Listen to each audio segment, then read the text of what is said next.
He's over 1,000 yards ahead of the pack in the West.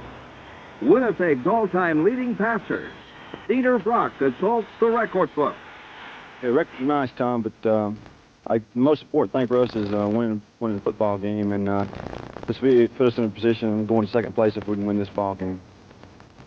And starting for Ottawa today, it's emergency callback, Jordan Case. Case in point, percentage-wise, the CFL's leading passer. Good on 25 of 35, a 7-14 percentage. He's a hit with the fans. This afternoon from Lansdowne Park in Ottawa, interlocking action as the Winnipeg Blue Bombers meet the Ottawa Rough Riders.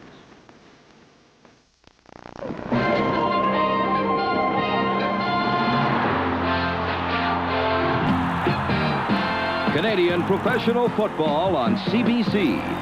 Brought to you by Canadian Pacific, owned by Canadians, working for Canadians. By Firestone, a new generation of tires from a world of experience.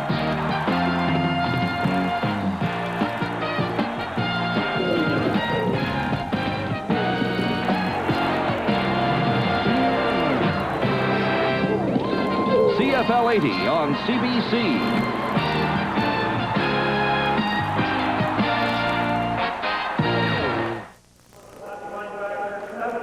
Back at Lansdowne Park in Ottawa, the Winnipeg Blue Bombers, as Dieter Brock said a moment ago, with a victory this afternoon, could take over sole possession of second place in the Western Conference. So it's a big game for them. It's also a big game for the Ottawa Rough Riders. After that victory by Montreal over Hamilton last night, they find themselves in a deadlock for first place in the Eastern Conference. So a tie or a victory for Ottawa would give them sole possession of first place in the East. Good afternoon, everybody. I'm Tom McKee. Down at field level, a dark and dreary day with a threat of rain in the air, but that won't dampen the enthusiasm because, as we've already indicated, there's just too much at stake for these two teams this afternoon as we go into the second half of the 1980 season and our first Sunday afternoon broadcast. Nice to have you with us. Hope you enjoy the game, and we'll be back with Don Chevrier in just a moment.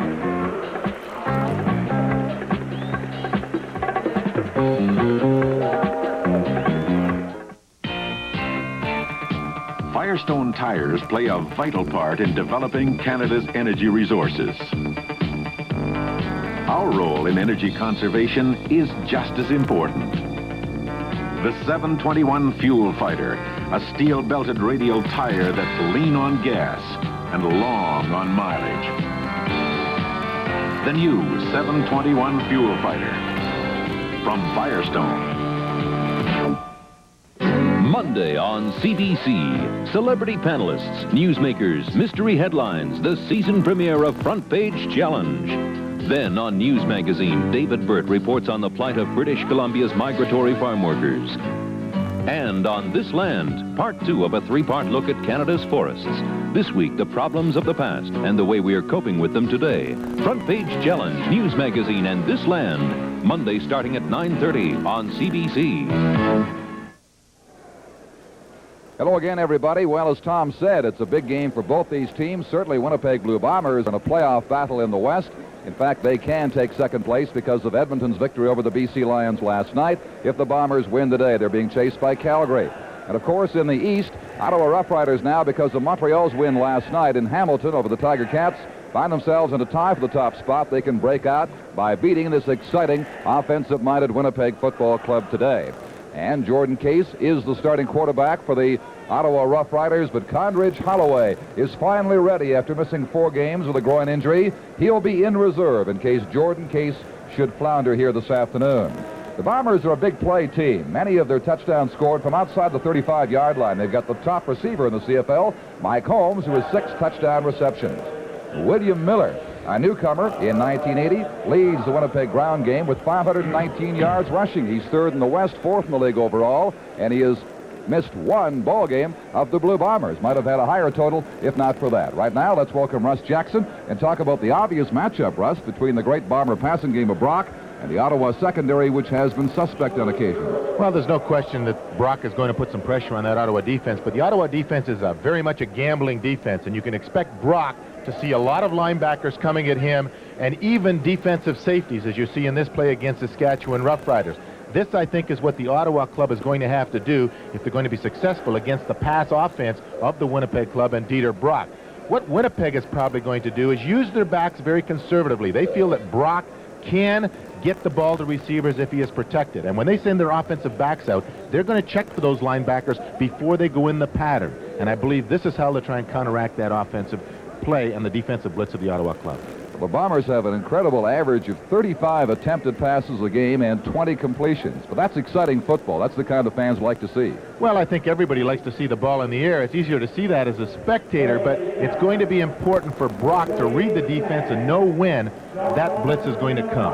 All right, let's join Dylan O'Connor now in the singing of our national anthem here at Lansdowne Park in Ottawa.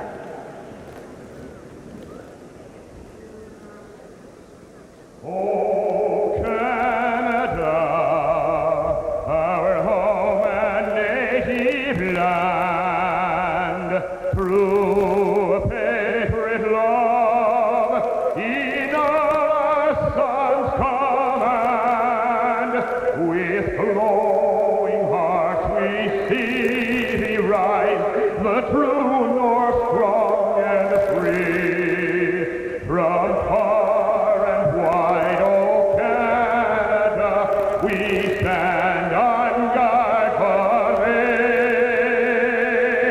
It's a land, de votre paix, protégera nos foyers et nos droits.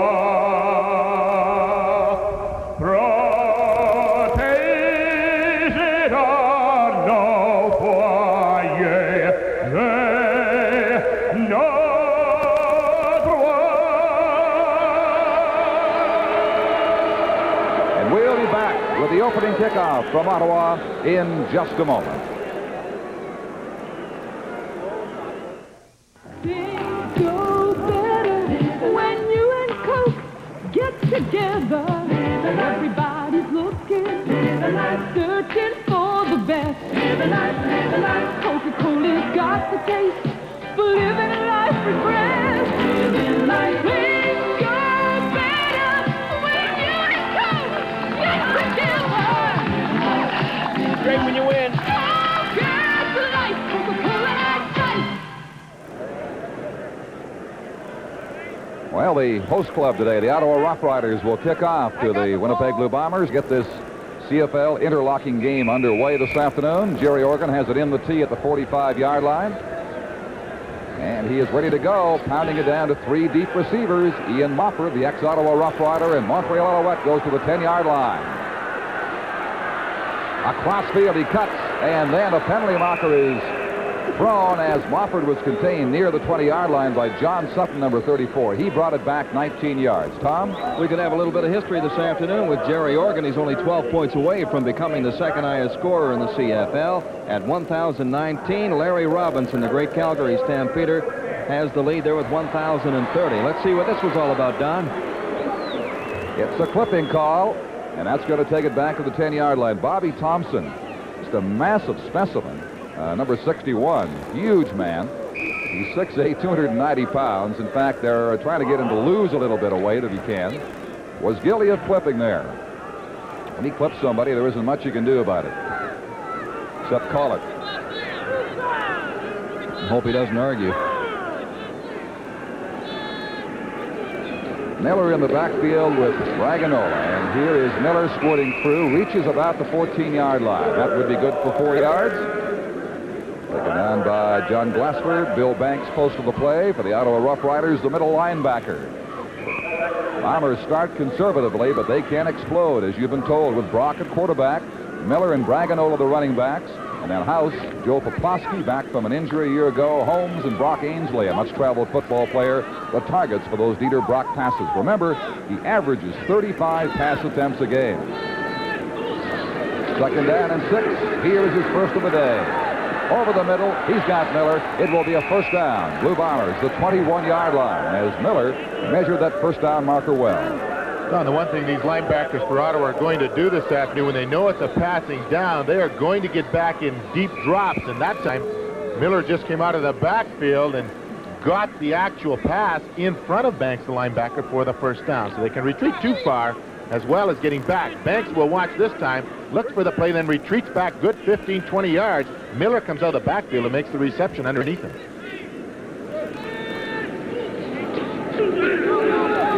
Brock gives to Miller. First down call. He picks up 5, gets across the 25-yard line. He's more than halfway to a first down on that carry. Tom? There's a guy that did Bernie Ruoff out of a job as far as Winnipeg was concerned. That's Trevor Kennard. And the principal you've got up there with you, Don, did some checking, and that is the correct pronunciation of his name. Kennard, not Kennard, or Kennard. Just Kennard. Or Trevor. It's Trevor Kennard. Okay, Tom. Built along the lines of a fire plug, but very effective. Second down at 4. Miller got 6 on that last play. Roll action from Brock. He's got home. Across the 35-yard line, and again, another first down. Now, before the game, Ross, I was talking to one of the Winnipeg writers, Larry Tucker of the Free Press, and I said, the Bombers aren't really the kind of team to grind it out. He said, no, they go for the big play, and yet here early from their own zone, very deep, they are indeed very effectively grinding out yardage. Well, I think one of the things that Dieter Brock has got going for him now is the fact that he's got more poise and he's not going for that long bomb all the time, although they are a very strong long ball striking club, but he can throw that short one, and that's why he's got so many completions. At the 37-yard line, a quick toss is a completion. It is to Joe Poplawski, number 71. Hits roll back. Banks was there to meet him for Ottawa, the ex-Hamilton middle linebacker. And the gain on that play is going to be about 3 as he reaches the 41. Make it 4 yards for the Blue Bombers. And here's the Bomber offensive line, which is so important for the pass blocking needed by Brock. Monk, the center, Butler, Nick Vestaya, an extra Ottawa Argonaut, Norman, and Big Thompson, number 61. There he is, fellow 6'8", 290. We'll have to get Thompson and Kennard to stand side by side. That'd be interesting. Or if Ronnie Stewart's at the ballpark, we'll have a shot of the two of them there. Stewart might be tall.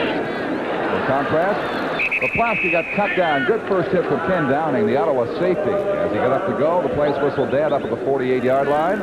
And that is going to be another Winnipeg first down as they've gone from their 10-yard line up now near midfield. Well, here comes the blitz in that second down situation, and this Winnipeg club did a good job of picking it up, allowing Brock to throw that short yardage situation pass on second down for the first down. And that offensive line that was introduced to you just recently is probably one of the best in the CFL right now. You bet they are.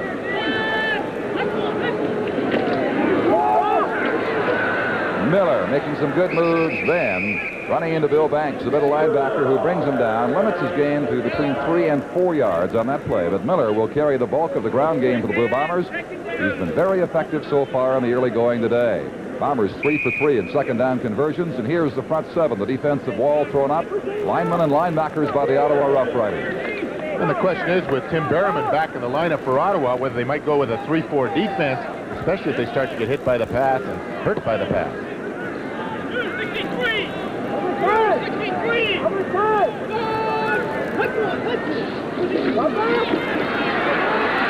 Straight back goes Brock. And has to throw that one away as he was rushed a bit by the Ottawa defenders, who almost got to him that time. At least he had to hurry his throw. We'll be back with no score in Ottawa after this brief pause. Stay with us.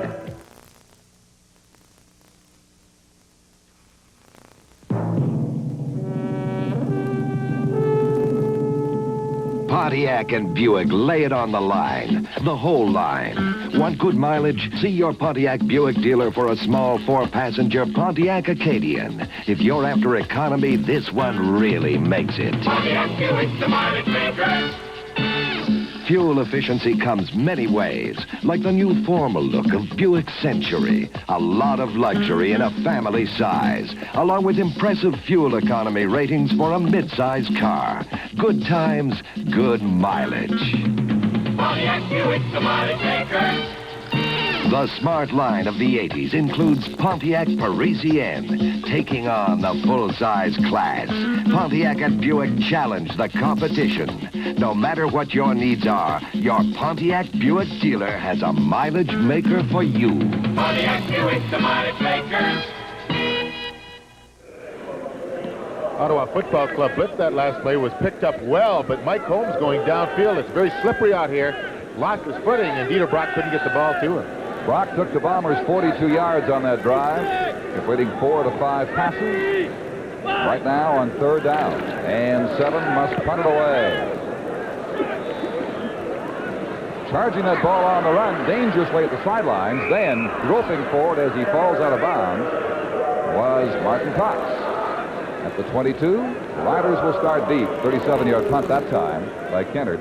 And so the main objective and accomplishment of the Blue Bomber drive was to leave Ottawa in fairly poor starting field position here.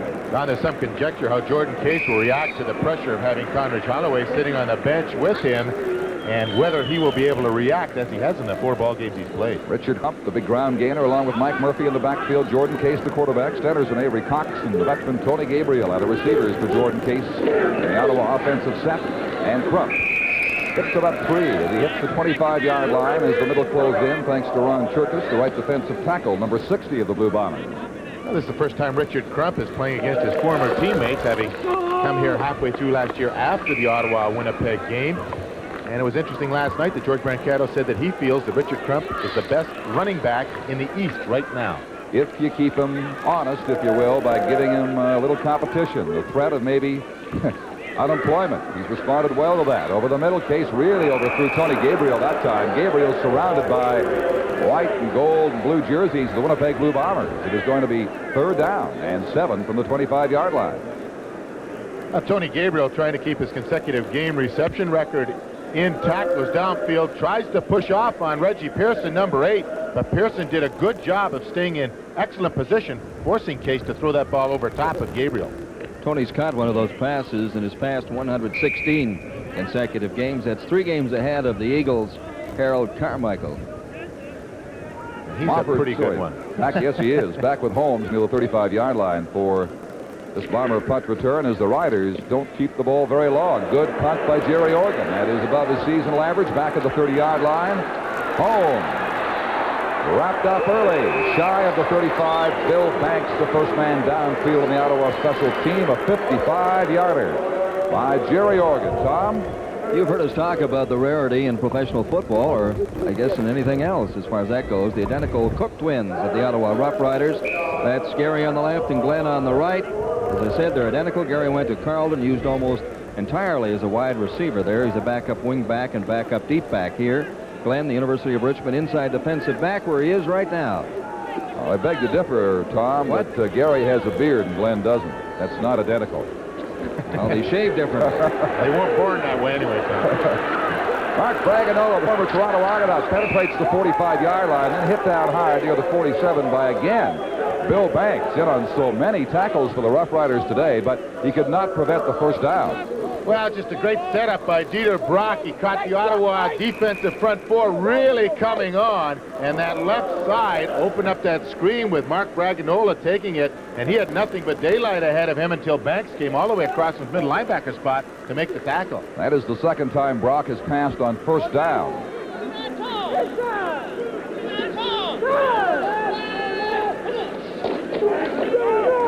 Braganola this time, but the Riders were ready for him, and they deny him the 50-yard line. Gain is going to be about 2 yards. Ray Yock, his team off to a terrible start, losing 3 in a row. 4 of their first 5 games have turned it around now with this exciting offensive display, and they are big contenders in the West. And he thinks he's only 2 or 3 ball players away from really being a competitor out there. The Edmonton Eskimos dominating the West by so much this year, but he feels he's not far behind. They dominate this league, the Eskimos. Bombers and the others fighting for the right to have to meet Edmonton in the Western Final down the line in November. Could be a delay of game here. Brock maybe took a little bit too long. He did. That is the signal. Well, you have to feel that Brock is trying to decide whether there is going to be a blitz in there. But we'll be back at Lansdowne Park in just a moment. Firestone tractor tires. Many Canadian farmers count on them because they know they can't count on the weather. And neither can you. So Firestone engineers designed an all-season radial tire for dependable performance 12 months of the year. The new Trax 12 from Firestone. The big success of the Bombers' first drive for 42 yards was the second down conversion factor in which they converted 4. Here they are, second down, and they've got some yardage to go. At 13. And Brock looks like he wants to go long, but swings out to Miller. Miller, good broken field running, picks up the Bomber first down as he hits the Ottawa 50-yard line. A good cut to the inside by William Miller. Well, you start to think of the poise that a quarterback develops, and this is where Dieter Brock shows it, because normally 2 or 3 years ago, in this same position, Dieter Brock would have run with the ball, maybe not got the first down. This time he looked out, saw Miller, the release man, and let him. He's paid to do that. He's the running back out there, and he put a couple of great moves on to get the first down. Well, the Riders have a man down that the trainer will attend to, Jimmy Walker, defensive end. He was in on that last play, and they will replace him with Mike Riley, number 69, coming onto the field now, as he'll miss at least one play. But Ralph Brock, indeed, has been the story in the CFL this season for the Winnipeg Blue Bombers. That is some of the information on this young man. Closing in all kinds of records. But, Don, one thing that doesn't show on there is the leadership capabilities he now has with this entire offensive unit, and that's something you can't put on the screen in numbers. Today, he's 6 for 7. Dieter, the leader. 58 yards, an early movement by the Ottawa Rough Riders. Flags on both sides of the field. The ball came loose. Ottawa picked it up, but it appears obvious that the point of scrimmage infraction by Mal Inglis, number 59, who jumped early, is going to cost a turnover. He could have been back there to get the snap. He was in early. Bill Dell, the referee. Offside, Ottawa, numbers 59 and 79. Well, Inglis had some company in the person of Mike Raines, number 79, jumping early. Here they go. There's Inglis, bottom of your screen. He's off the launching pad. Whoops, Raines is gone too. No way to get back in time. So it'll be 1st and 5 for Winnipeg now inside the 45 of Ottawa. Did a nice job of getting back in his stance, but a little late. Little late. Good balance. Here's Miller. Draw play. Hits inside the 40. Again, close to another first down. Ron Fox, the former Toronto Argonaut, number 78, hit him down. Ray Yawk has got to like what he's seen so far of a very steady and efficient Winnipeg Blue Bomber offense as the chains come out to measure for the first down. It is going to be awfully close. We're talking the tip of the football, one way or the other.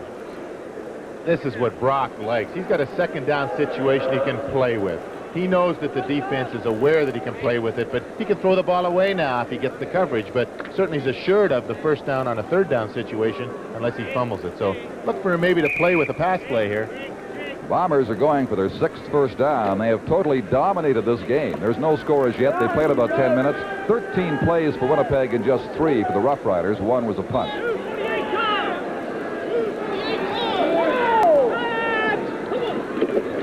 He goes the traditional conservative way to keep this drive alive. Brock keeping for the first down. And he reaches the area of the 38-yard line. And this Winnipeg drive is going to continue. That's the first down that Dieter has manufactured on the ground. All the others coming through the air. A total 61. 61, Jimmy Walker back in the game with Mike Riley going out.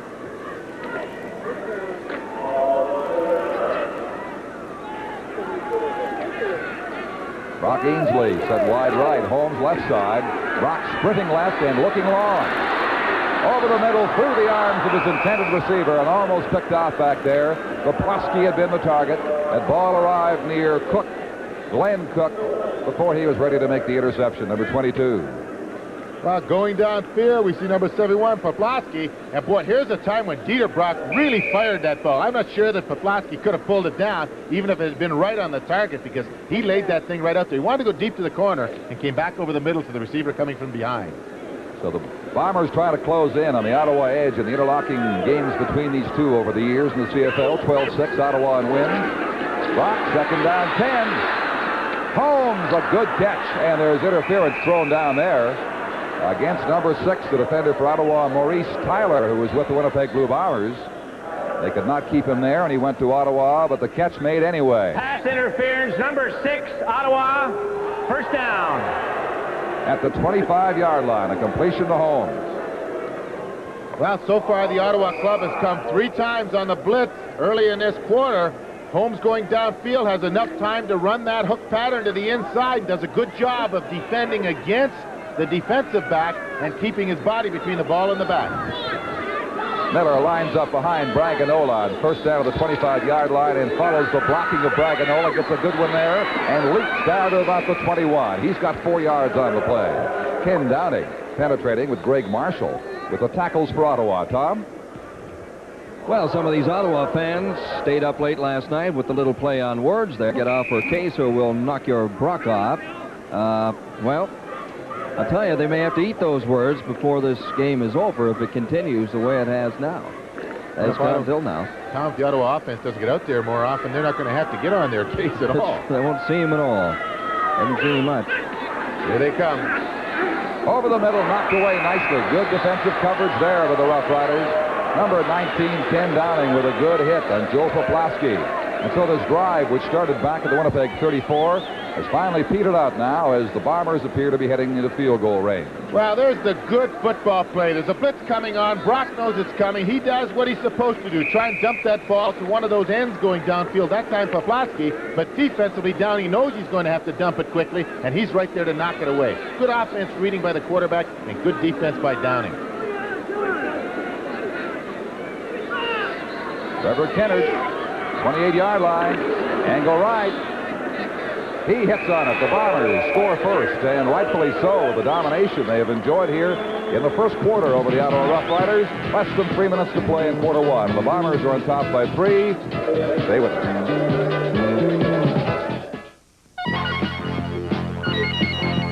Sunrise, day breaks, dawn comes and the world awakes. There's a brand new day on its way, and Sanyo makes it better.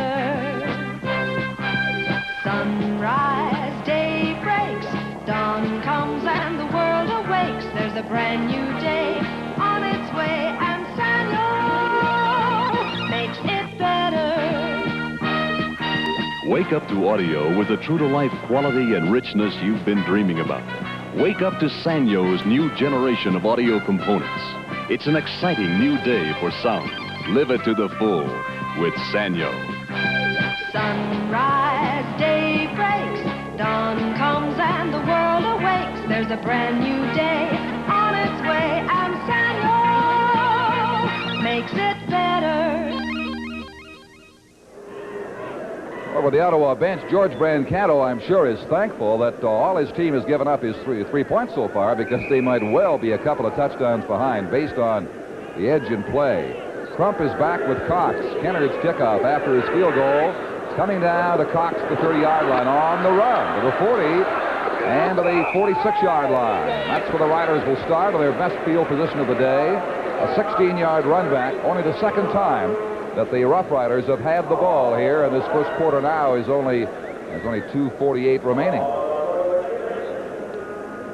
Well, may the force be with you. One of the messages here by the fans in Ottawa on Banner Day at Lansdowne Park. Meeting considerable force in that Winnipeg defense right here. That's the story on Jordan Case. Here's the pitch out to Richard Crump. Cuts outside, beats one, and gets dragged down near the 54-yard line by Tony Norman.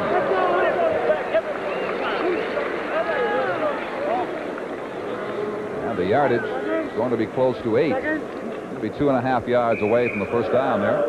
Well, one of the real veterans in the CFL, number 99, John Helton. Belcher does a good job, the offensive guard, of staying with him. The play's going the opposite way, but keeping him from sliding down the line to get in on the play. Ottawa needs this first down as a confidence builder, and indeed they have it by plenty. Richard Crump cutting outside, hits the 35-yard line of the Blue Bombers. Sid Justin, number 26, finally brought him down on a dangerous-looking play by Richard Crump. It carried 21 yards. Well, a good cutback by Richard Crump. They got the linebackers moving. They got number 57, Reed, and Toogood moving the opposite way. And as he got through the offensive line, he just turned it back to the backside, and just a good saving tackle. But Crump did an excellent job of running the ball. Ottawa's first down today.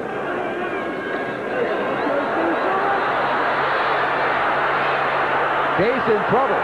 They'll keep the ball and get some good yardage all the way down to the 15. A 20-yard gain. He could not get his primary or secondary receivers.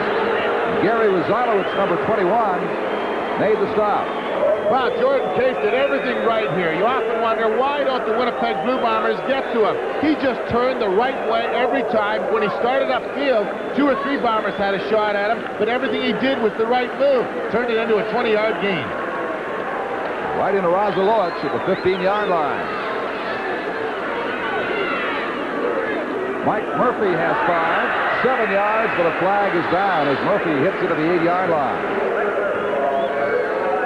James Reed playing the middle, number 57, there to react for the Winnipeg Football Club as Bill Dell sorts out this infraction. We got illegal procedure done against that Ottawa Football Club. Pat Staub, the left tackle, moved early, I believe. Illegal procedure, number 52, Ottawa. That's who it is, Pat Staub. Staub left ahead of schedule. So the penalty takes the Riders back to the 20 where it's 1st and 15. Murphy lined up ahead of Crump behind Jordan Case. And there's the fake to Richard Crump, a good one. The pass on its way is intercepted.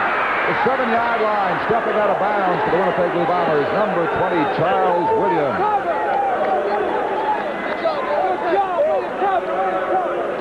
A quick grab by Williams and the first turnover for the Blue Bombers. Wow, just a great interception by Williams. Most people would have been happy to knock this ball down. He reached in front of the intended receiver, Martin Cox, number 2, and just pulled that thing down and stepped out of bounds after he made the interception. But that is something that we've seen now twice, once by downing a defensive back, great play. That time Williams with the interception. Jordan Case reflecting on what went wrong as the Bombers start from their 7-yard line. With a pitch to Miller. He's a good back. Look at him go. 20-yard line, the 21. It'll be another first down. Very quickly, Ken Downing hit into him. He really moves it out in a hurry, that number 33. Well, low angle, you get to play defense, but this offensive line of Winnipeg is living up to all their credentials in blocking, not only in protecting block with the blitz coming at him, but on the running plays. But this guy, Miller, is really impressive.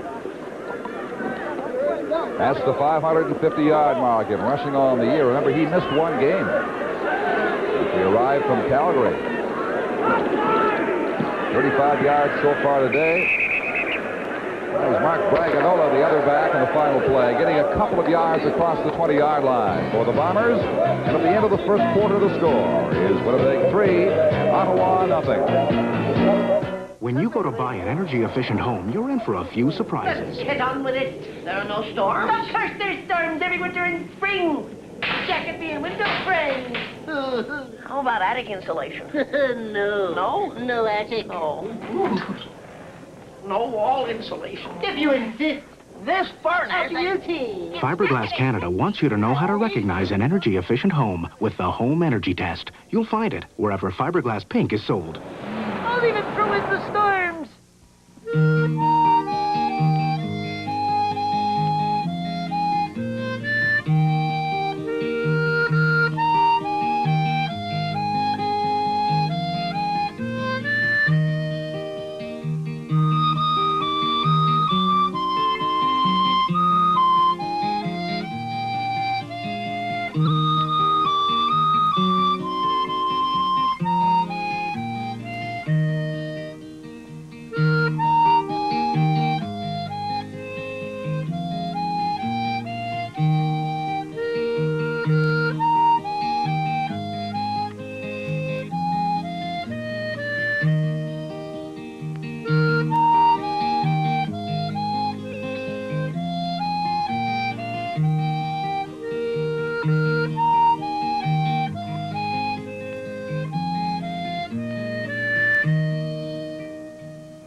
Williams gave the ball to Winnipeg. Braganola got a yard, and now as we begin the second quarter, it's 2nd down and 9 Blue Bombers at the 22-yard line. Their own.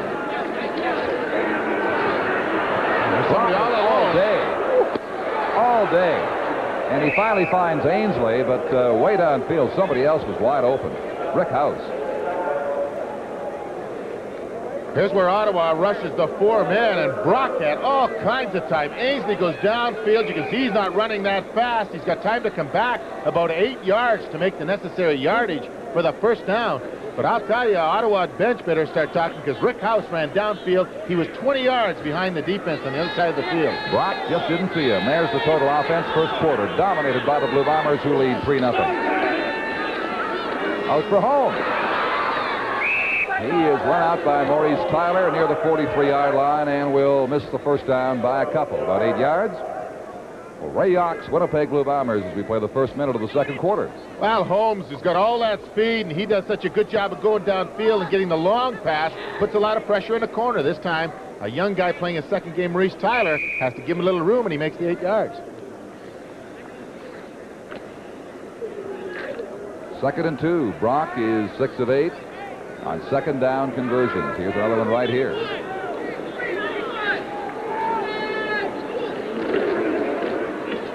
And that's 7 now as they get a first down there across the 45-yard line, carried by Mark Bragagnolo.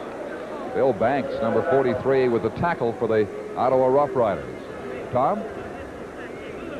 Well, I'll tell you, Condredge Holloway has the right idea as he put his jacket on to keep warm. I was going to say it's unseasonably chilly here in Ottawa today, but it's downright cold right now as that easterly wind starts to pick up. But Condredge, I don't think really a happy man. Hasn't been since he left that game 4.5 games ago. I think he has some problems with Brancato, but they'll work it all out. The important thing is what happens right out here in the field. There's a fake to Braganola. Play action. They're going for the home run, but Brock is overthrown home. Pretty good coverage on him back there by number 6, Maurice Tyler, and that's quite a job to take on the top pass receiver in the league, Mike Holmes, but handled him pretty well, but Brock didn't throw it properly. Well, Brock a little upset. Walker put a little pressure on him. He got exactly what he wanted off the play action fake, and that was one-on-one coverage on the best deep receiver they've got. Tyler doing a good job, as you said, Don, of staying with him. The 3rd time right there. That Brock is thrown on first down. A good call when you use that play action, too. It holds those linebackers in, and that defensive back's all alone out there. Here they come. Pops it out quickly to Plasky, and he is contained by Ken Downing, who refuses to let go. And Downing saves the first down as he limits him to the 51-yard line where the gain is 5. Well, again, you got that same situation, a full-out blitz by the Ottawa club, and the one thing that Downing can say is, hey, if he's going to throw that ball, he has to throw it quickly. First time he knocked it away from Papatsky. This time he held him short of the first down, which is what he really has to do. So the Bombers will have to punt. A rare experience for them this afternoon, the way the offense has gone. 10 for 13. Brock is now at 100 yards. Second time today that Canada's come in. Bob Cameron has come in to punt. Good trailing wind for him, Don. Yep, that breeze from the east should help him on this one. And it does. A good one. Down to Cox, 15-yard line. The 25, he's got some room. Look out. Cox, the 45-yard line. All the way inside the 30.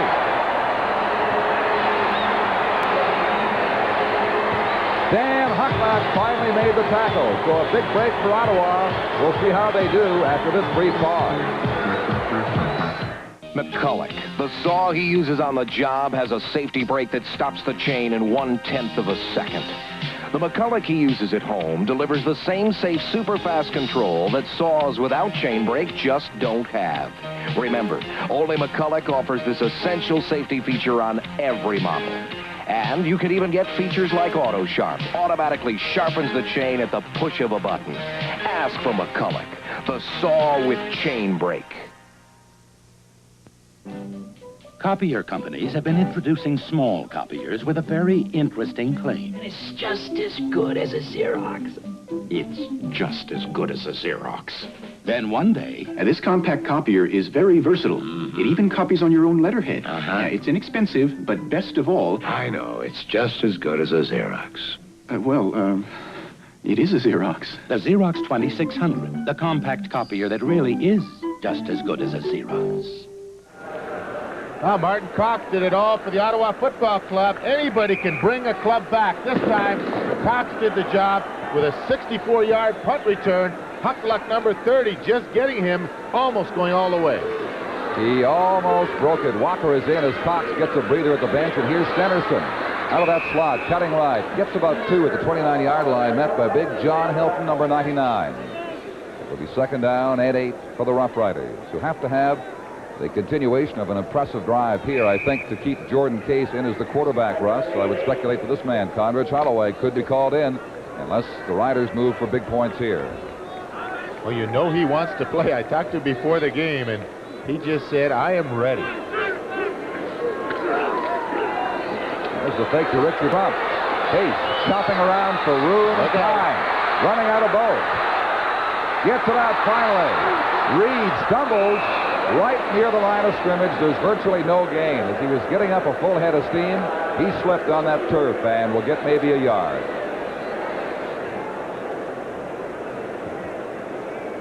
And there's the support that Ralph Dieter Brock uses on the left knee, which knees have a habit of taking a pounding in this game of football.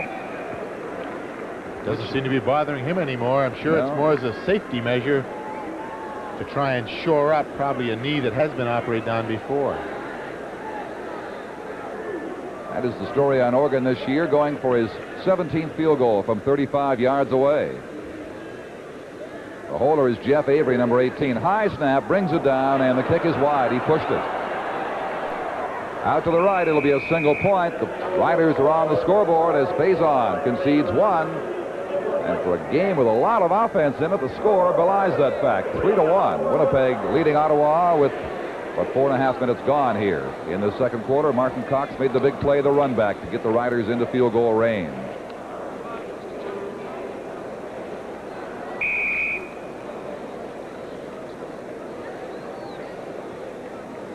Well, this Wednesday, Major League Baseball 1980, the Blue Jays against the Yankees. Game seen in most of these stations. The Yanks in Baltimore in the pennant race. Explos play the Mets in the game seen in Quebec. They're both in New York, an oddity, on Wednesday night on CBC television. Here's Brock now. He'll go long once again. Oh, wide open. Good catch. Poplawski slightly overthrown. Falling backwards, reached up and made sure of it near the 50-yard line. John Sutton pinned him down, but Poplawski made that play, which was good for 25 yards. Well, you have to give the offensive line all the credit here. There was no defensive player got off the line of scrimmage. Brock has all the time in the world to throw that ball out there. You can see how wide open Poplawski was. Dieter Brock throwing it up there nicely for him to pull it down for a big first down. 364. Here's Miller.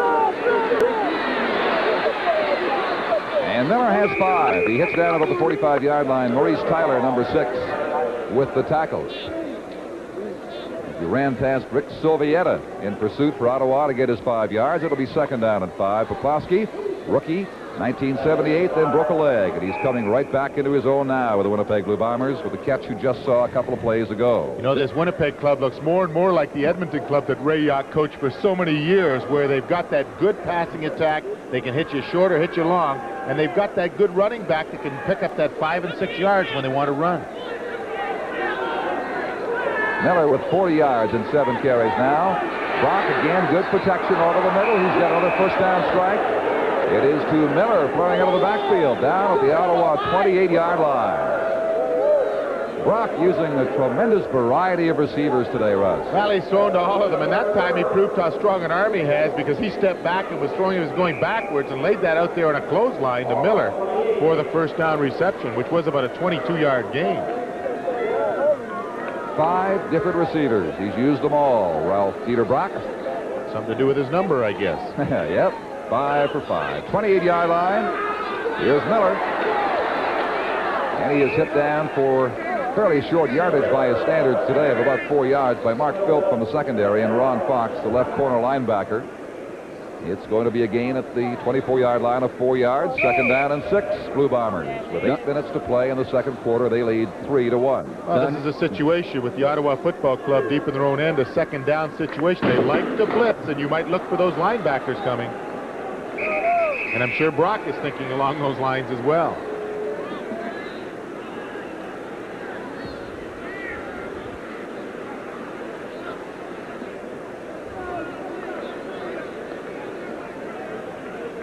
And we'll send them back into the huddle for this second down play.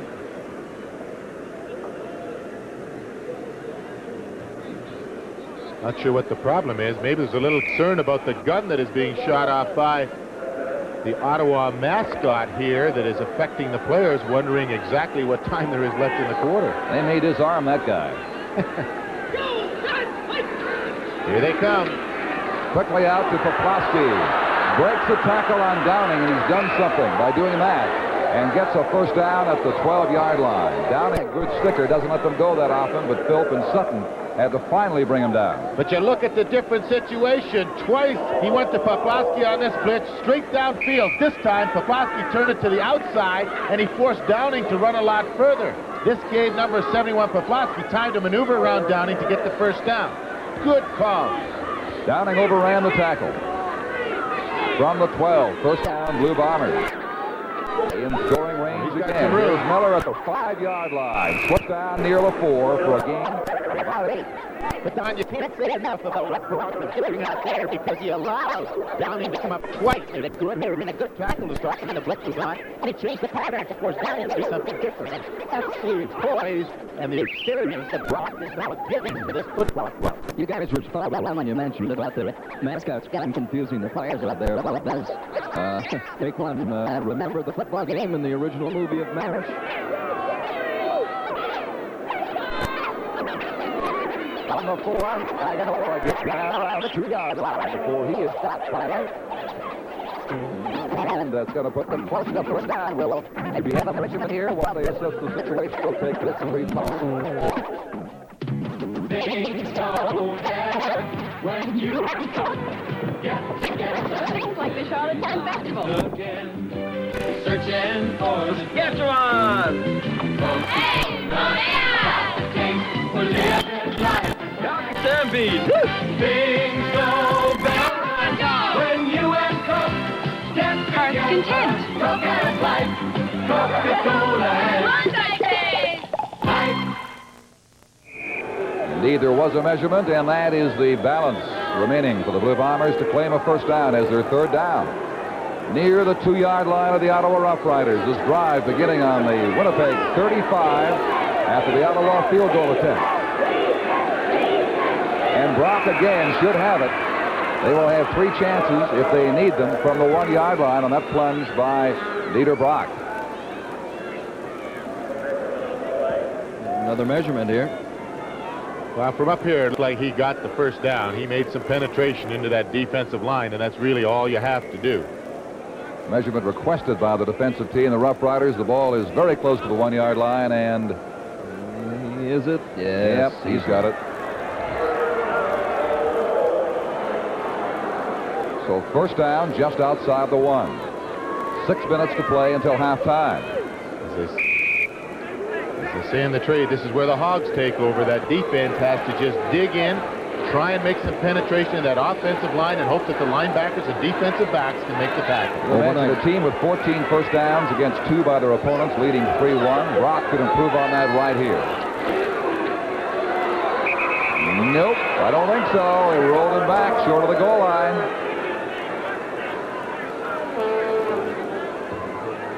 He just had no room. Everybody stacked up in the middle.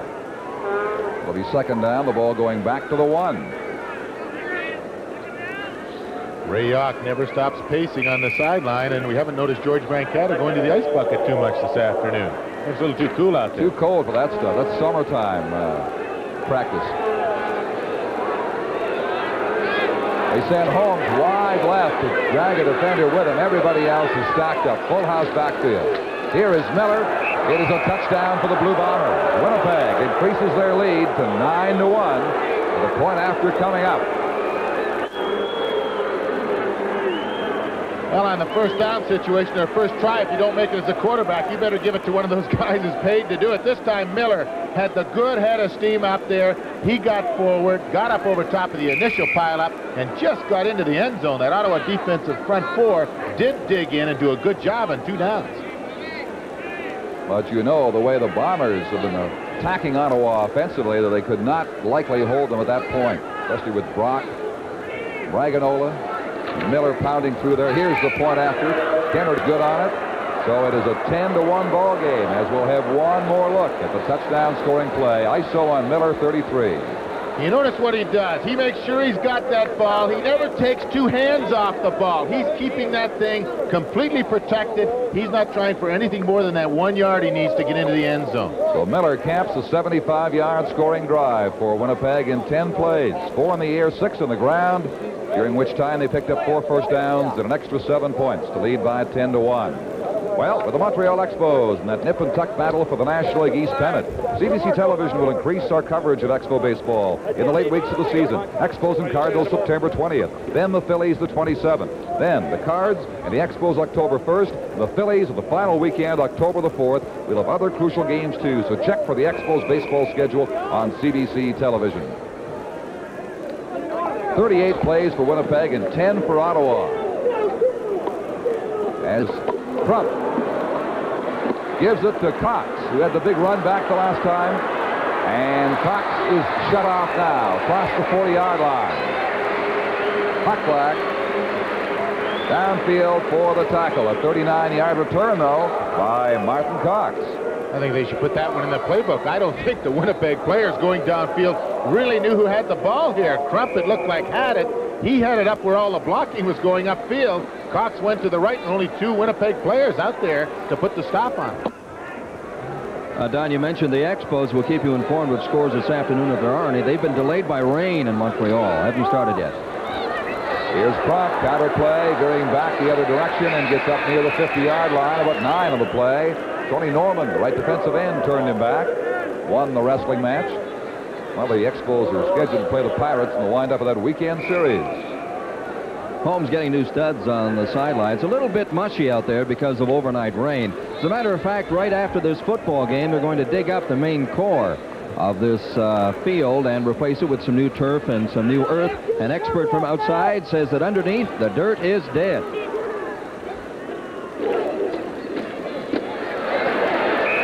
Getting out for a first down nicely is Jim Reed in for Mike Murphy on that play. So it's across midfield now. The Riders have a first down as some homework is done by the Rider coaching staff down there on that defense. Bob Obilovich working with those defensive backs and linebackers trying to find some answers to that Winnipeg passing game. Those answers may not be easy to find. Here's the pitch out to Richard Crump. Crump still fighting. He is hit down hard. The 49-yard line. He got 5 out of it. Too good there, along with Reed to contain him. 2 of the 3 linebackers for the Blue Bombers containing him. 3 minutes, 19 seconds to play until halftime. This game moving smartly along here at Lansdowne Park this afternoon. 10-1, the Bombers lead Rough Riders.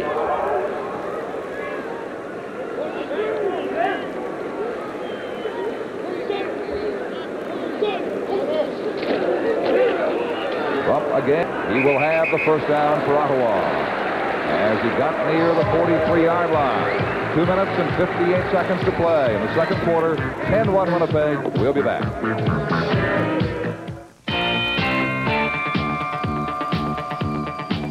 Firestone Traction. It's why our name gets around in snow-covered forests and on snow-covered roads.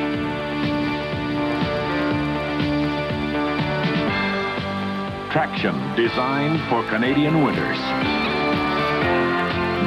Snowbiter from Firestone. Tuesday night on CBC. I'm Ian Parker.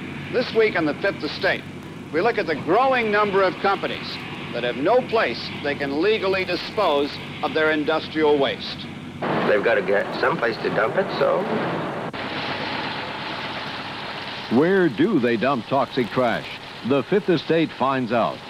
Eric Malling, Ian Parker, Adrian Clarkson. The Fifth Estate, Tuesday night at 9 on CBC.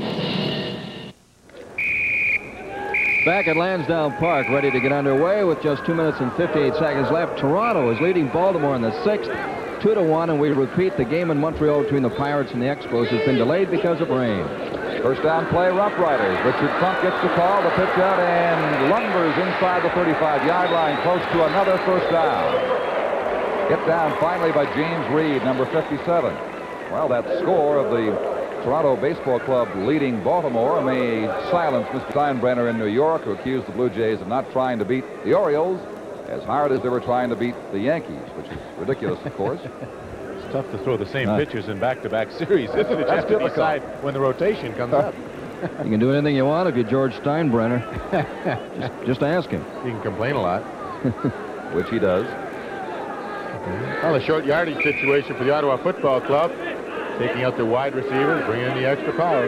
Yep, just shy of the first down. And comes back to get it this time, comfortably. Wrestled down near the 30-yard line by Vince Faison. So Ottawa showing the first impressive offensive drive they have had all day. They got close to a field goal once, but this one looks even more impressive. Crump doing the job, and here he is again. Well, the one thing that Richard Crump is doing so well now that he didn't do before, he's hanging on to that ball a little bit better. He doesn't put it out and carry it like a loaf of bread as much as he did. This whole drive has been on the ground from the 40-yard line. They stay right there now. They go to Murphy, lunging across the 25-yard line. He will be 3 away. That's the 22 from the first down. Alamang and Toogood made the tackles. 2 minutes, 17 seconds to play in the first half. 10-1. Winnipeg leads Ottawa. Mike Murphy's story on the year, used sparingly. Crump has been the big force on the ground for Ottawa. Here he is now. He fights for a first down, may have one. As he got inside the 20 between the 18 and the 19, Tony Norman wrapped him up there, number 55, the defensive end. It is a first down, Rough Riders. I don't know how you guys feel, but I really thought there'd be more people here for this football game this afternoon. Kind of a fickle town in many ways. But the Ottawa Rough Riders, although maybe not playing with a great deal of confidence, are on top, or at least tied for the top in the Eastern Conference. More people should have been out here. I would have thought so. Murphy, the 5-yard line. I'll tell you, Rosalowicz and Faison had to use all their strength to contain him from advancing beyond the 5. Well, good offensive block, and Ray Watson, number 57, got here to the outside. He's the offensive guard. When he gets around the corner and he takes on Sid Justin, number 26, the defensive cornerback, you know that you've got a good offensive play going. First down between the 4 and the 5. Richard Crump gets a block, cuts inside, touchdown Ottawa. And a dance from Mr. Crump to celebrate the first major scoring play of the day for the Rough Riders. 4.5 yards he went on a good play. Well, the success of the Ottawa drive has been running outside, both with Murphy and especially Crump. This time Crump starts to the outside, cut back as he's been doing all afternoon, and did a good job of putting it into the end zone.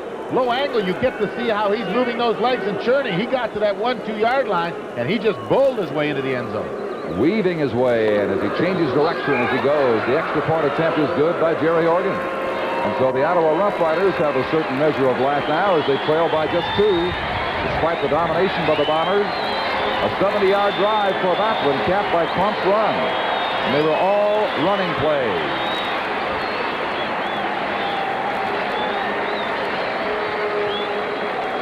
Now we'll see what develops now. Not bad. Don, the one did so well on that particular drive was restore some confidence that they can run against this Winnipeg defense. And the fact that they seem to be getting is the reaction, a good reaction that Winnipeg defense gives you. They're taking advantage of that by starting one way and making that good cut back into the middle or against the grain, as they say. 3 deep receivers back for the Blue Bombers on this kickoff return. Miller in the middle, Holmes the far side, and then Mofford on the near side. It's only speculation on my part, but based on what Ottawa has done this season, I would think the Bombers in their preparation were looking more pass than run. And I think that run has surprised them a little bit here. It surprised the fans in Ottawa as Ottawa's finally come to life. Short kickoff attempt. It is touched by a Blue Bomber defender and goes out of bounds at the 49-yard line. The flag was thrown to indicate that. It certainly did go the required 10 yards. Well, whether it goes the 10 yards or not, you have the option when it goes out of bounds. A little different routine here, kicking with his left foot, but he didn't get it up in the air. That's the difference. It just has to go the 10 yards. It went 11 yards going out of bounds. Maybe he didn't touch that ball there. I thought number 43 of the Blue Bombers had. That's John Vaughn. But they're going to accept it there. That's pretty good field position up at the 49-yard line. I would think so. With 1:17 to play.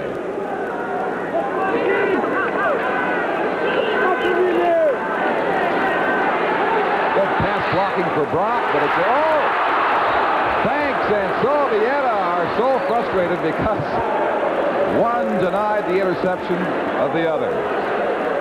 Well, the first bad mistake Brock has made, he tried to force this through Bill Banks, number 43. He fired that ball down there, and he was in great shape in front of Poplawski, and it was Sovieta coming across who knocked him off the ball. But the first real bad pass, the quarterback Dieter Brock has thrown this afternoon. And here is the star for Ottawa so far today, Richard Crump, at the Rider bench. Second down, 10. Well, here comes an audible at the line of scrimmage. Everybody's moving. And back go the defenders for Ottawa to cover as Brock looks and throws long, complete. Brock Ainsley hits down to the 38-yard line with 1:08 left. Well, you know what? Dieter Brock read that as a blitz. He audible think he was going to be a blitz because when he goes back now, watch, he's going to try and throw it right now because he thinks the blitz is coming. Then he retreated back, got the good protection with the four-man rush, and had all kinds of time to find Brock Ainsley downfield and put them in good position now with less than a minute to go.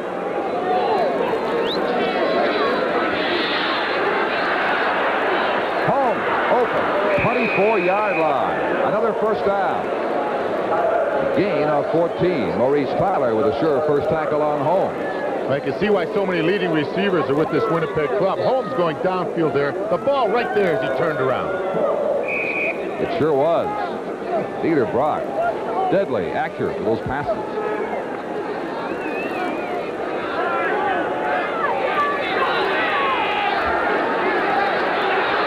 Put it up again. It's tipped. First time that Ottawa defensive line has really gotten close to Dieter Brock. Well, they had the blitz on, and they had a hook and go situation with Mike Holmes. He was hooking in front of Maurice Tyler, and he was going to go downfield for a deep pass. A lot of hard work on both sides of that scrimmage line out on the field. There's a lot of hard work that takes place on the sidelines, too, with people like Freddie Dunbar of the Toronto Argonauts. We'll have a profile coming up at halftime on Freddie. It's the second down at the 24. 35 seconds to go.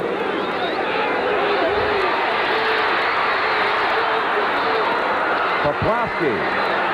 Philp makes the tackle. They do not have the first down. Near the 19-yard line, they'll give them the 18 on the point of advance. 27 seconds left. And here comes the field goal team, led by Trevor Kennard. Greg Marshall almost got to him that time. Well, the last two plays, last two series, the Ottawa defense has put a little bit of pressure on Brock for the first time. He got away from Marshall, got down to Poplawski, but Philp was right there to put the stop on him, about 4 yards short of that first down. So the Bombers denied the major score, running out of time, and Downs here will attempt to add to their lead by 3. The 25-yard line will be the point of kick for Trevor Kennard. Angle right, and he hammers it through there. So Winnipeg now has a 5-point lead at 13-8. Riders have time for a play. 5 seconds remaining.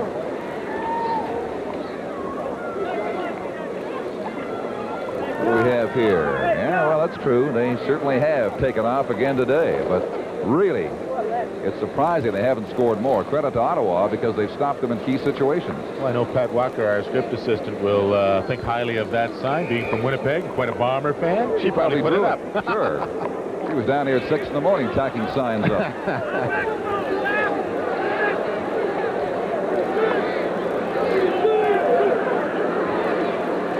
I think he's going to throw it.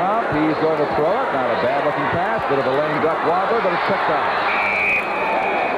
began to float a little bit. Intercepted by Razalowicz, number 21, on the final play. It doesn't really matter as the Riders just tried one of the plays that worked out in practice. So the end of the first half, Winnipeg 13, Ottawa 8. Now, from Eveready, the Energizer. We took the Energizer test. Fantastic.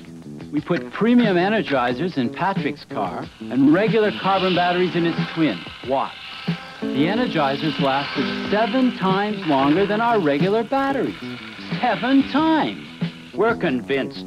The only battery for us is premium Energizer. The Energizer, for life. A lot longer life. At GMC, we're truck people, period. We've got vans whose business is helping your business. Rear doors that open wide and a side door that slides out of harm's way. Vans with 6-cylinder economy or V8 power. All types of trucks built for business. Want a working truck you can put your money on? Just talk with your GMC dealer. Trucks are what we're all about. Crazy glue for wood and leather will bond these two pieces of wood and form a trapeze bar. He applies the glue, presses the parts together, and the bond held. Crazy glue for wood and leather makes fast, long-lasting bonds on wooden chairs, wooden boats, leather bags, and leather coats. Most anything made of wood and leather, this Crazy glue can hold together. Get Crazy glue for wood and leather, the repair kit that comes in a tube. Crazy glue for wood and leather, available everywhere you buy your regular instant Crazy glue. Well, you know, trainers in football have come a long way from a leaky pail and a drippy sponge. Witness this special profile report of the head trainer of the Toronto Argonauts, Freddie Dunbar. As I said before, these guys do an awful lot of hard work on the sidelines. See all right? Blurry. Blurry? Take your helmet off. Let me have a good look at it. Sit down here. I can't see it. Oh. I think as a head trainer, the job has changed an awful lot because of the methods in which we have to treat an athletic injury, and also that the type of equipment that we use. We keep better records than what we did years ago, and we have to do that today because of many reasons. Because of lawsuits, for one, onto the club, plus there's just keeping proper records for the doctor's sake. Hey, Doc.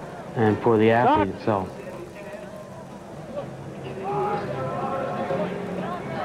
Got a finger in the eye. Oh, look over towards Fred. Just the redness on it, you know. Far from all of Freddie Dunbar's job is treating injuries. A major responsibility of the Argos head trainer is the prevention of injuries as well. When we're taping of knees, ankles, and wrists, the biggest part of this part of athletic training would be the ankles is a preventive measure. We also tape to allow the athlete to go back into the game. Yeah. It was leaking through the bottom there. That's why I thought it was... Come here! Shit, we got to get this fixed!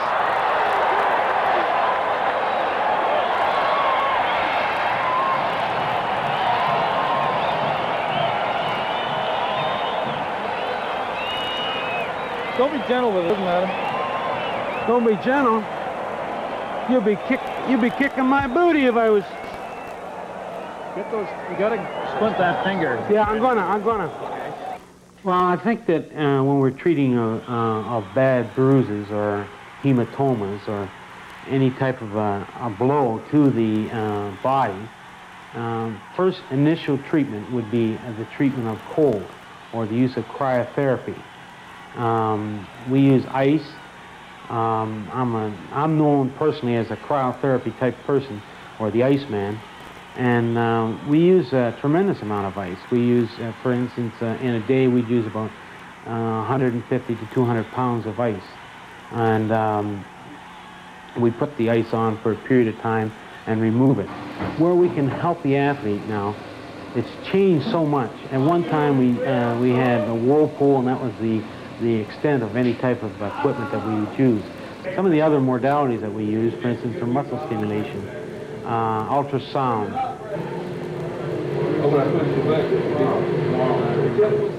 The electronic world is helping trainers in the confines of their training rooms, but they also help trainers on the sidelines. Under all that equipment, Dunbar searches for yet another piece of sophisticated electronics. Just relax.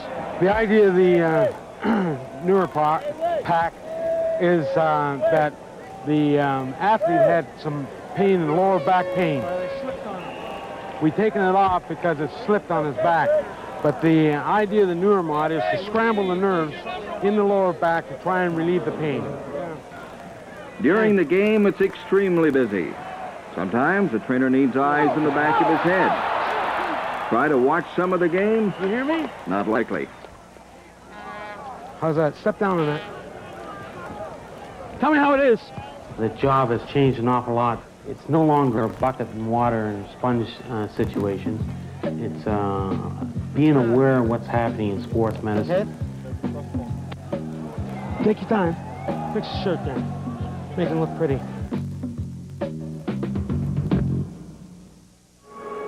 Well, you talk to any of these football players along the sideline, and they'll tell you that a head trainer like Freddie Dunbar can certainly be their very best friend. CFL 80 will continue in just a moment. Energy conservation. Energy conservation. It's a concern at Firestone. And we're engineering ways to help truckers. XR4 steel radial truck tires that improve fuel economy because they roll easier than conventional bias tires. The new fuel-saving XR4 radial truck tire from Firestone. Feel the touch of country love. It must be love. The soft sounds of today's country from K-Tel. All my country's biggest stars. That's the only way to say good morning. Someday my day will come. Loving you is wrong. I don't want to be right. Can't make love to K-Tel's The Touch of Country Love. Beautifully in tune with the 80s. It's in stores now. Here at Lansdowne Park at halftime, the Bombers have a slim lead over the Ottawa Rough Riders. Montreal won over Hamilton last night, and Edmonton rolled over BC. Time permitting, we'll have highlights of those games at the end of this one. But right now, let's find out what happened when Winnipeg last played. It was against Calgary. About 26,000 fans turned out on a beautiful afternoon in Winnipeg. The Stampeders owned the first half, but the Bombers registered their most electrifying win in years. The Stamps' major weapon in their first drive was quarterback Ken Johnson. This 19-yard pickup by Johnson led to a 22-yard J.T. Hay field goal, 3-0 Calgary. Facing a fierce rush, Dieter Brock and the Bombers' offense could do basically nothing for the first 30 minutes. On their first offensive possession, Brock was sacked for a 12-yard loss by Ed McElhaney on their second possession. The Bombers couldn't handle the snap, and Bernie Morrison recovered for the Stamps on the Winnipeg 13. That led to a 20-yard field goal by Hay and a 6-0 Calgary lead. In the second quarter, Brock under pressure threw a screen for Mark Braganolo. Braganolo was nowhere to be seen, but Calgary's Merv Walker was. He ran it 34 yards for a major score. Calgary 13, Winnipeg nothing. Two Stampeder singles pushed the score to 15-0. Still in the second quarter, Brock faked, then had lots of time to throw. Finally let it go for Mike Holmes in the end zone, only to have it picked off by Terry Urban. But a penalty on the Stamps nullified the turnover, and the Bombers had a 15-yard gain when it was over. 2 plays later, Brock did handle the Calgary rush, dumping it over the middle for Mike Holmes, a 9-yard touchdown pass, and the Calgary lead was cut to 15-7.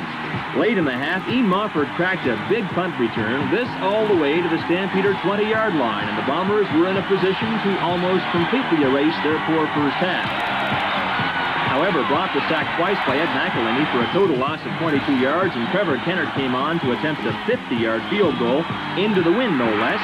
But it just cleared the uprights. The score at the half was Calgary 16, Winnipeg 10. In the second half, the teams exchanged a pair of field goals. In the fourth quarter, it was 22-16 Calgary when Bruce Threadgill, who replaced Ken Johnson, scampered all the way to the Winnipeg 7. A pickup of 56 yards. And on the very next play, Threadgill hit Willie Armstead with a touchdown strike to make it 29-16 Calgary. And then the superb offensive comeback by Dieter Brock and the Bombers. This was a 22-yard gain as Brock fired over the middle for Joe Koplowski. He got to the Stampeder 32. And on 1st and 10 from the Calgary 20, Brock fired an end zone pass for Rick House, a good catch in which the convert, the Bombers, were within 6 at 29-23. With about 2 minutes to go, the Bombers assembled the winning drive. Mike Holmes was the key. He caught 8 passes on the day, most of them big ones, especially this one. He was forced out of bounds at the Calgary 5. On 3rd and 1, Brock went in for the touchdown. The convert was good. The Bombers had a 30-29 lead. First and only time ahead in this game, but the Stamps could do nothing on their last possession. The lead stood up 30-29 for the Bombers.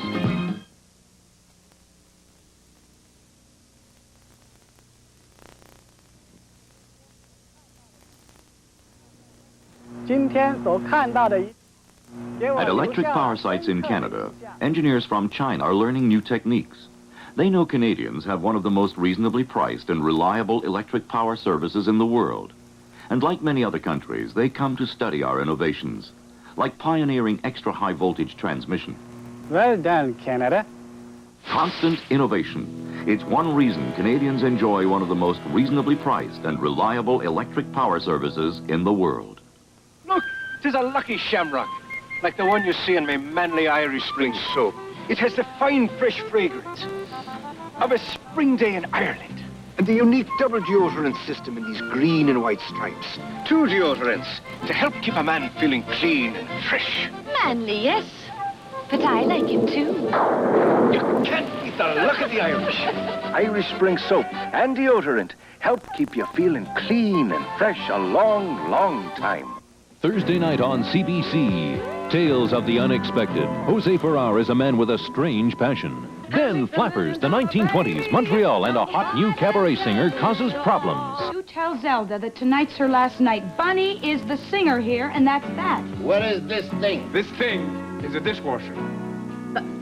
He's the dishwasher. Flappers season premiere following Tales of the Unexpected. Thursday night at 8 on CBC. Well, Russ, the Blue Bomber offense was so overwhelming in the first half, it's hard to remember defensive plays, but indeed the Bombers did make some good ones, too. Well, the only Ottawa offensive thrust was really cut out by an interception. It was a well-developed play. Mike Murphy had gone in motion to the left, and Crump is going to get a fake to him from the quarterback. It's a greatly executed offensive play, but Charles Williams, number 20, stays right at home. He's all alone over by the sideline, right around the goal line with Martin Cox. He makes the great interception here. You can see where the ball was thrown well. The offensive execution with Murphy going in motion to the left and the fake to Crump. It was a super offensive play, but a good defensive play. And then, of course, Ottawa, having that chance denied, got back with a second opportunity thanks to a great punt return by Martin Cox. Well, you just can't give that much room to a punt return man in coming downfield. The Winnipeg punt coverage just didn't get close enough to Martin Cox, turned him downfield, and as he turned it upfield, there was no Winnipeg player to make the tackle. Fortunately for them, they had some speed with Huckluck. He caught him and pulled him out on the sideline. But the offensive line blocking of this Winnipeg club has been great. Here's a good example of nobody getting near Dieter Block. He has all kinds of time to throw that ball downfield. Poplawski makes an easy reception for about 24 yards. And as long as you're going to give a guy like that time, he's going to hurt you no matter how well your defense plays. Winnipeg's defense is overreacting a little bit. Ottawa, on the drive along the ground to score their only touchdown, started wide and ran back against the grain, just like Richard Crump did here. And the Winnipeg defense is going to have to start more conservative type of reacting towards where the ball is going, because that's really where they've been hurting them. All right, the CFL 80 on CBC will continue from Ottawa in just a moment.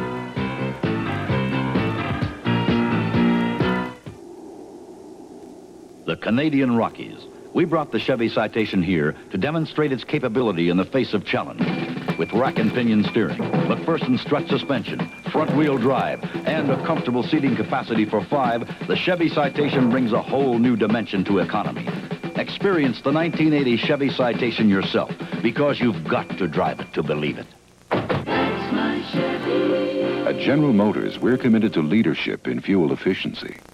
Oh, my favorite designer label shirts. But I'd like some with the patented mark collar. Only Arrow has the patented mark collar. Only Arrow? Hey, wait a minute. These styles are really great. Only Arrow has the revolutionary patented mark collar. Shaped not like a tube, but like a cone to fit the contours of your neck for comfort like never before. And a fresh, crisp look with the neckband out of sight. Excuse me, didn't you want some of those too? No. Only Arrow.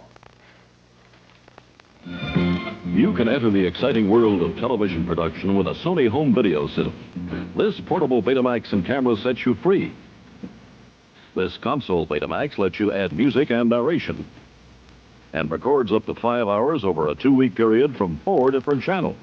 And Sony's exclusive Betascan helps you find your program fast. You can even transfer your precious movie film to Betamax. Find out about a Betamax family entertainment system from your Sony dealer. Getting ready to get underway with the second half of this football. Let's talk to the former star with the University of Alberta, Joe Poplawski, who's having himself a fine year after that frustration of the broken leg last year.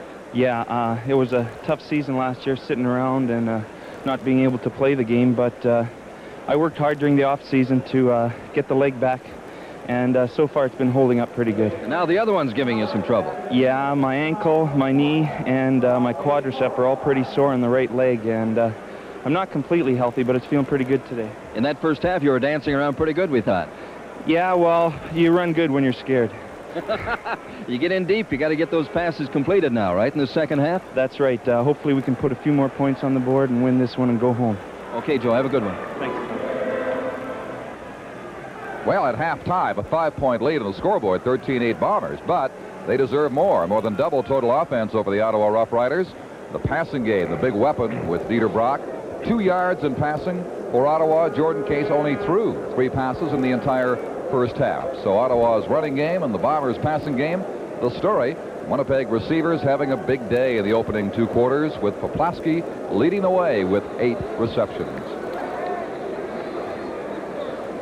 Well, the 2 things, Don, that they're going to have to do defensively, naturally, the Ottawa defense is going to have to find some way of getting to Dieter Brock. They got to him a couple of times late in that second quarter, but basically he's been sitting back and having lots of time to throw the ball. And the thing that the Winnipeg defense, as I mentioned with Crump's TD, they're going to have to do, they're going to have to stop overreacting. They seem to want to get to the ball quick, and the Ottawa offensive backs are taking advantage of this by cutting back on those linebackers especially.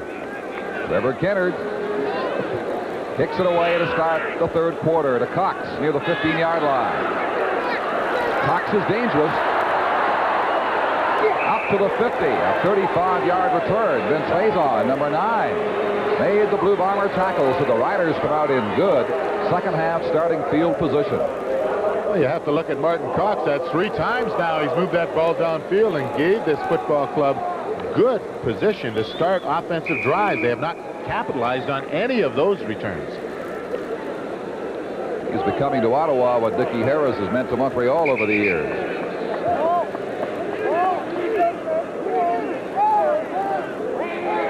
Cox has run back kickoffs for 90 and a punt for 64 today. Total of 90 on kickoffs. And here is Richard Crump getting some room outside on the pitch out from Jordan Case. And Crump is up near the 50-yard line. Will just miss the first down, hit down by Tony Norman, number 55. Well, the one thing that you have to do is prevent these big linemen from getting out and getting on those defensive backs. Pat Staub, number 52, the tackle, gets completely outside the linebacker, and it's a mismatch out here as the defensive corner, Sid Justin, has to take him on. Crump, knowing he's going to win that battle, goes inside and almost makes the first down. Second down 1. Crump takes care of it that time. He gets the first down between the 46 and 47. Reggie Pearson defending, number 8. The Riders sticking with what went so well for them late in the first half. That is the ground game as they begin the third quarter here, trailing by 5, 13-8.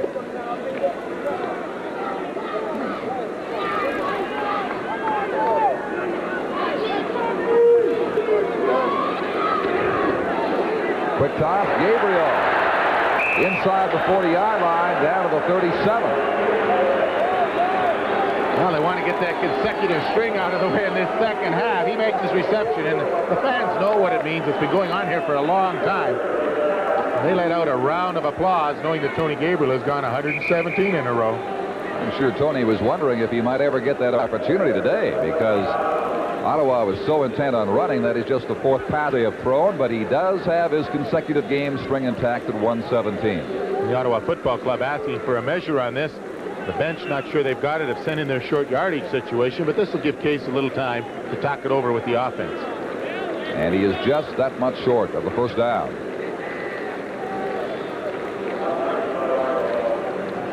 Well, low angle. Gabriel just takes about 2 steps off the line of scrimmage, and Jordan Case about 2 steps back. It's all timed. That's the way the pass is thrown, and he just fires it out there as flat and as fast as he can. And Tony makes the reception for almost 10 yards. 9 2/3.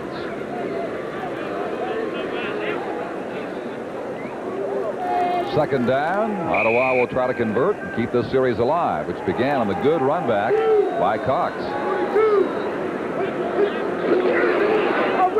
Ooh, first time he wasn't there, then he leans in, Richard Crump. And this is going to be close. James Reed made first contact, turned him around, then got some support. And the spotting of the ball is oh so critical here. They will bring back the chain gang. Well, middle linebacker Jim Reed had a great shot at hitting him about a yard and a half in the backfield, but Crump, using his power, rolled off and is just going to make that first down by the length of the football. At the 36.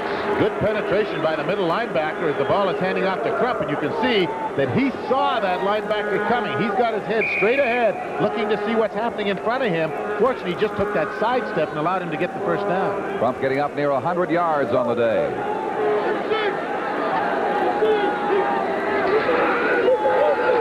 Henderson reverse. He'll throw out this. He's got Gabriel wide open at the 15-yard line. Gabriel at the 10. Reed, the rangy linebacker, coming way downfield to make the tackle inside the 10-yard line. Peter Stenison is an ex-quarterback with Carleton University, and they used him here. They ran the reverse before. They set this play up. They ran a reverse. Stenison didn't get much on it. This time they ran the same play, but it's a pass play with the ex-quarterback throwing it. Gabriel wide open in behind Reggie Pearson. Ottawa's first down passing. They've only thrown 6 all day now. And here is Crump on the pitch out of the 5-yard line. Almost lost the ball, but hangs on to it as he hits down near the 4. Bob Toogood with contact, number 32 for the Bombers, helping him up. Don, I think one of the things that Winnipeg's going to have to start to do is maybe do a little forcing with the inside defensive backs. Vince Faison, number 9, and Reggie Pearson, number 8, because they're trying to force with the cornerbacks, Justin and Williams, and the offensive blockers are getting out on them and turning to the outside, allowing Crump a lot of room to run with the ball. This is a big play. Second down and goal from the 4. Here's the short yardage offense. The fake.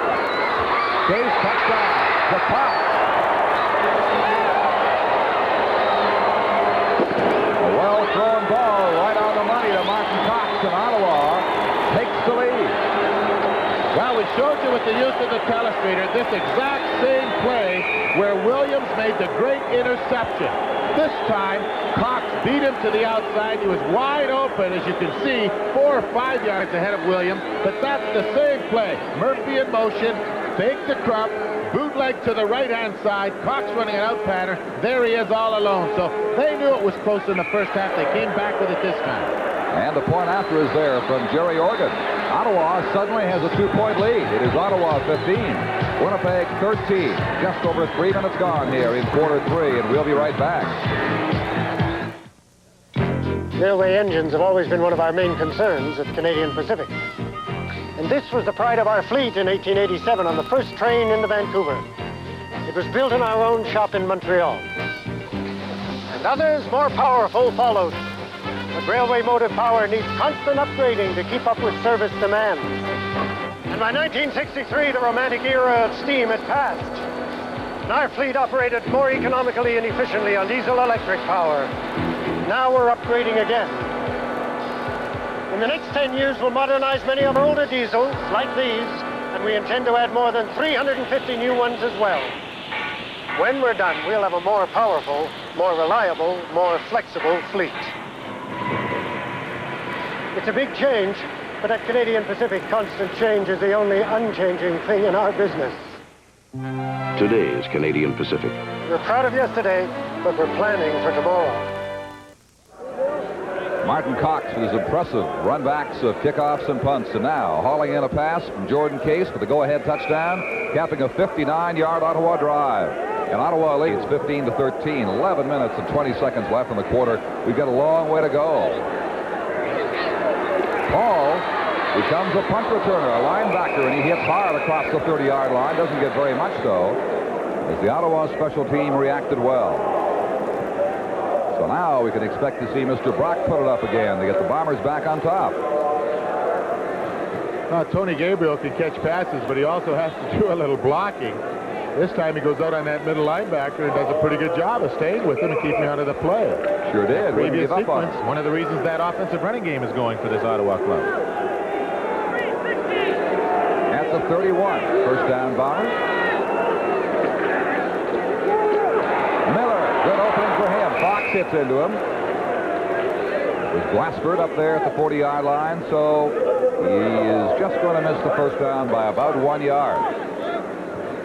Miller, as we saw in the first half, hits so hard and so quickly into any kind of opening you give him. He's a very tough man to bring down.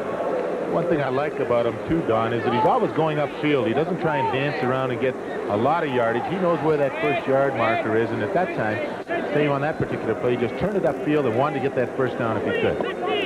Leo Ezrins and Dan Hucklock in.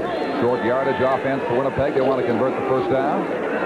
Miller takes it. Oh, he's got big room. Oh, just cut down from behind. Good reaction by Bill Banks, or Miller was heading for open country. But they do have what their objective was, and that is the first down at the 48. 69 yards now for Miller as he and Richard Crump, his counterpart to the Riders, are the rushing stars. Well, the ex-varsity player, Mark Braginola, traded to Winnipeg, does a good job of leading the blocking and getting that linebacker out of the way and turning him upfield for the first down. Miller, here's outside. There's Tyler. Another good, sure tackle by Tyler at the 54. Limits that to 5. It looked like it might be a little bit more the way he was grinding out there. Ray Yock on the sidelines, trying to fire his Blue Bombers up, who now trail for the first time today by 2 points, 15-13. Well, Larry Utek, number 5, recently acquired for the Montreal Alouettes, and their shakeup has come in for Glenn Cook, who was limping on that last play. And I'm sure this might be the first official defensive play for Larry Utek with the Ottawa club.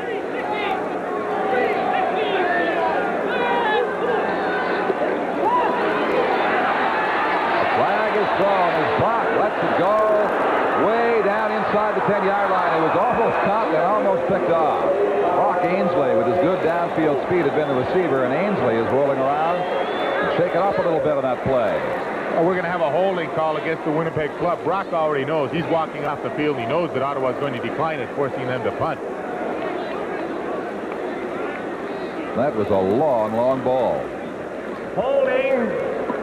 Winnipeg decline. Brock had to throw that 60 yards. Well, he's got a strong arm. There's no question. They used to tell the stories about him lifting weights, and he was one of the strongest guys on that Winnipeg club, but I don't care whether he lifts weight. He just has a strong arm right now and really is using it to his advantage and the club's advantage. This is Bob Cameron, the punter. Third down, 5. Ottawa drops off. Not a particularly good punt by him. Down to Walker, who brings it back about 5 yards near the 30-yard line. I don't think it was a very good punt, but the reason it wasn't, he wanted to kick that away from Martin Cox, who's hurt them so much in this ball game. Punting it to Walker instead of number 2, Martin Cox. It only went 32 yards, the punt. So Ottawa has the ball near their 30-yard line, leading 15-13, approaching the midway point now. In the quarter is Conrich Holloway, at least with a football in his hand, which may lead to an appearance by him a little later on. But right now it is Jordan Case, who has moved Ottawa to a big scoring play to take the lead in this third quarter. And he goes to Reed. Gets into about the 32, 33-yard line, short yardage. Marv Alamang with the stop, number 58. Alamang filled that hole in very, very quickly. And they move it only 2.5.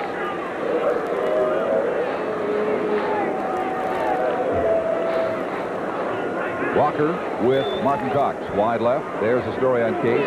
He's thrown 5, 7 in total. Others have thrown a pass apiece. This one for Cox. Oh, just knocked away. Faison of the Ottawa bench made a good defensive move in the nick of time. Well, a rollout left by the quarterback Case, and Cox going downfield runs what we call a corner pattern, a deep pattern going to the outside, but Faison in great position to just step in front of him and just tip the ball out of bounds. Timed it perfectly. So Mike Holmes will go back on the punt return team now, partnered with Ian Mofford. And they're giving Jerry Organ plenty of room. Back at the 25 and 30-yard line. The Riders make a late addition. Bill Banks coming on the block. 12th man on the field. They only had 11. Not one of Oregon's better ones. Short, wobbly, bounces right up into the arms of Holmes, and Stennerson makes contact with him across the 40-yard line. So the Bombers get a chance to go for the comeback points now. They trail by 2 at 15-13. We're halfway through the third quarter. Crazy Glue. Strong enough to hold this man suspended in midair. Crazy Glue repairs a broken china mug. Just run a little Crazy Glue along the crack and it's fixed in less than 10 seconds. Bonds almost anything. A plastic knob, a plastic plug, a rubber boot, a metal brooch, a fishing rod, a cycle, model planes and model trains, a doorknob screw, a flashlight case, the broken trim on any car. Bonds in seconds with amazing strength without clamps, mixing, or mess. Get Crazy Glue today. Also from Crazy Glue, there's the wooden leather Crazy Glue. To bond almost anything, get Crazy Glue. That is the scoreboard and the situation here as the Bombers have first down at the 41-yard line, their own, midway in this third quarter.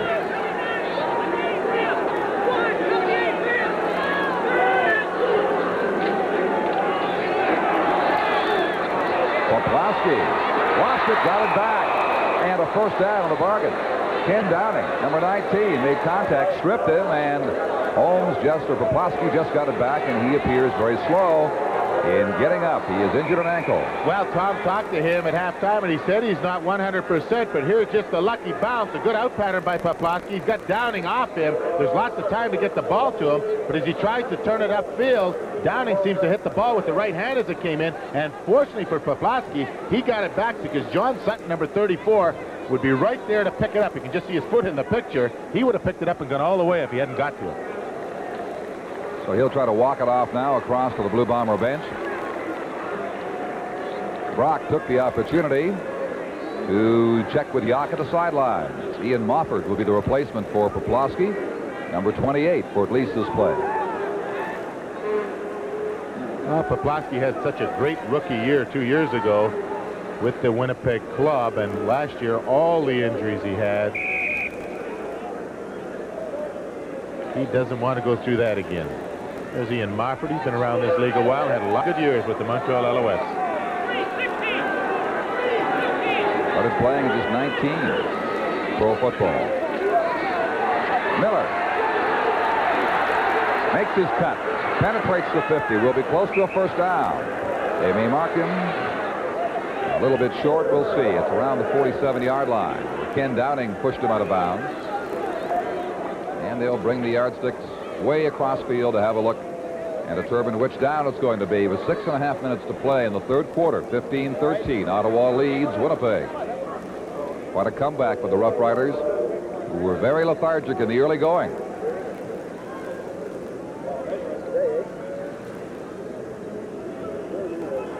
And they do have it. First down. Poplowski at the Blue Bomber bench. Going to miss a few plays, I guess, with that twisted ankle. Pat Clayton, the trainer, with them for a few years, talking to him on the bench there, and certainly the coaching staff hoping that he'll come back shortly. Flag has been thrown. Two of them, in fact. Brock gets caught for the first time today by number 61 defensive end Jim Walker. First sack by either team, as a matter of fact. But it appeared that Ottawa moved early and got a head start in their pursuit of Dieter Brock. Mike Riley, number 69, we think is the one. Let's find out.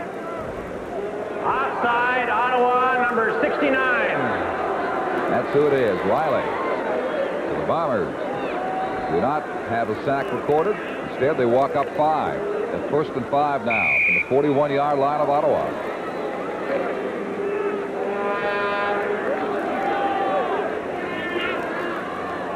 Holmes left, Ainsley right.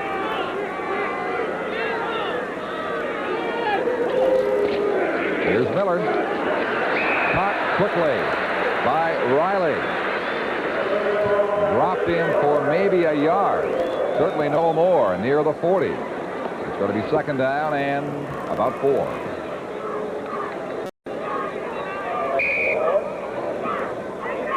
Well, Dieter Brock hasn't come back with that screen pass. He had a lot of success with it the only time he threw it in the first half. And he's again anticipating with field position that this could be a blitz situation for Ottawa.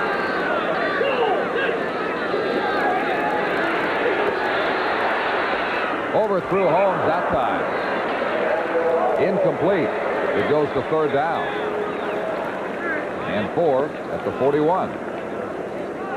Well, the blitz didn't come that time, and Brock had lots of time to throw the ball with the protection. Holmes going downfield was open. Brock just threw it too far to the inside as Holmes pushed off Tyler, number 6. You know, when he throws as hard as he does, he also has some built-in protection against interceptions. He doesn't exactly put that ball like a lame duck, you know. He drives it in there. It's not going to hang there for the defensive back to get to it. You haven't got too long to think about what you're going to do. Kennard now, the story on him. Very effective kicker for the Blue Bombers. Up into the wind. Going to be short and wide. Comes out of the 5-yard line. Cook, Gary Cook, one of the twins, hits hard at the 24-yard line. And Ottawa will start from there on his run back. Well, that's quite a surprise, allowing Kennard to try a 47 or 8-yard field goal against that strong east wind Tom was talking about. That is quite a kick. He's gone 49, but not into a wind, obviously. That's for sure.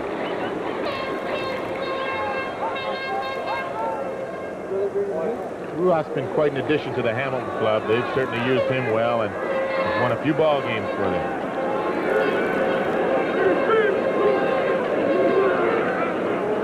Little delay. Murphy takes it up to the 28. Then he gets rolled back. The gain is between 3 and 4 yards. 4.5 minutes remaining in this the third quarter. The score unchanged since the Ottawa scoring drive, 15-13 for the Rough Riders.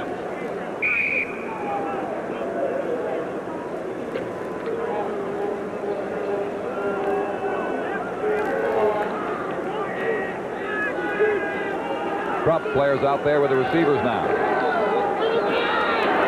Case running out of time. Ran into one of his own blockers and lost his balance as he tried to step back up. Tony Norman made contact with him. And Case and the Riders now have stalled. Well, one of the few times that Jordan Case hasn't gone the right way on all this pressure.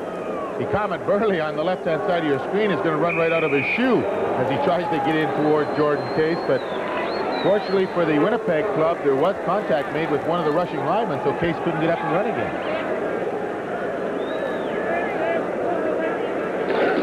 Low snap. Organ digs it out, pumps it up. 42-yard line. Holmes, nowhere to go. Good coverage on him right there. A 46-yard punt. John Glassford led the wave against Mike Holmes. 3 minutes and 39 seconds left now. And a week from today on CFL 80, most of these stations, Saskatchewan Roughriders versus the Edmonton Eskimos at Commonwealth Stadium in Edmonton. That's the CFL next Sunday on CBC television. The blackouts in Edmonton, Montreal, Toronto, and Barrie.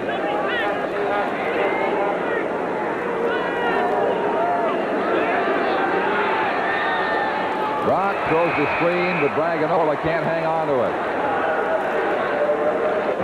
So it goes to second down 10 from the 44-yard line of the Winnipeg Blue Bombers. Condrich Holloway has the jacket off. Now is warming up with the football he was holding in his hands for so long. We may see him soon. Well, he could be coming in. He wants to play, and you can expect him to come in there with a lot of fire in his eyes because it's been 4.5 games. There's been some criticism of his particular relationship with the head coach, George Brancato, and a lot of favoritism shown to Jordan Case by the fans here in Ottawa. Brock out to Holmes. Good catch. Comes back to the ball at midfield. The gain is going to be 11 and should be a first down. Wait a minute now. Maybe they've waved it off now. We'll find out. We come back in just a moment. At Canadian Pacific, in our early days in the airline business, we flew this kind of airplane. It was one of the best for the job in its time. But times change fast in the airline business. And we have to keep planning ahead. Right now, we're looking at this airplane, the medium-range Boeing 767, one of the best for the job, as we see it now. Or it will be soon, when final testing and construction are complete. Its new engines are designed to make the 767 one of the quietest and most efficient airplanes of its time, using 35% less fuel than earlier jetliners. At Canadian Pacific, we believe service and economy are the two most important things we can plan for these days. After all, when we take to the air, we still have to keep our feet on the ground. Today's Canadian Pacific. We're proud of yesterday, but we're planning for tomorrow. The last play, a little pressure put on Dieter Brock, and you notice as he comes out there and got the pressure on him, he tends to throw that ball a little bit of sidearm. It looked like a completion, but the official in behind the play called it an incomplete pass. Looked like a good catch there. But it is ruled incomplete. Good charge, and they just get the ball off. Cameron kicking it down to Walker, and he is surrounded immediately. At the 42-yard line, Leo Esmond's the first man to greet him, and here comes Andres Holloway.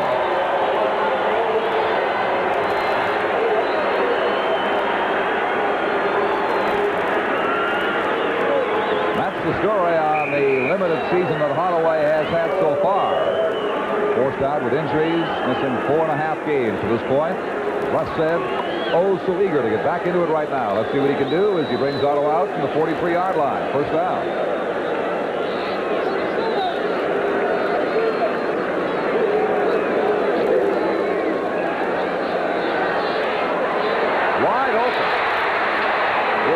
Again at the 42 of Winnipeg.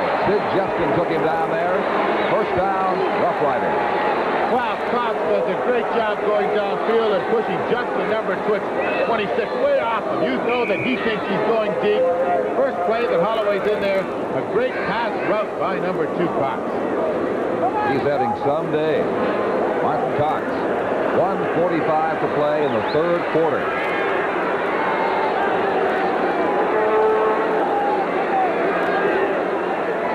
Same spot, a little shorter, but he takes it in again.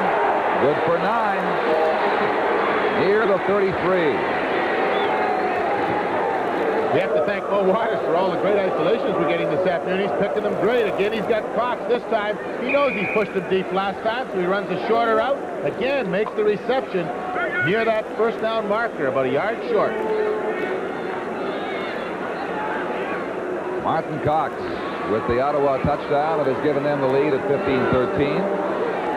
Pressing for more right here. Here's Reed out of the backfield, going for the first down and getting very close to it. Had to be down near the 32 to make sure.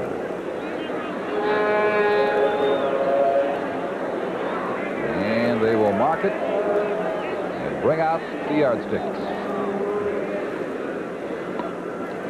Holloway seems a little rusty in throwing that ball out there. He's sort of shot putting it out there. That first one to Cox, he was so wide open. He really didn't throw it with the authority he usually does, but as the game rolls along, you know he's going to put a lot of pressure on this defense.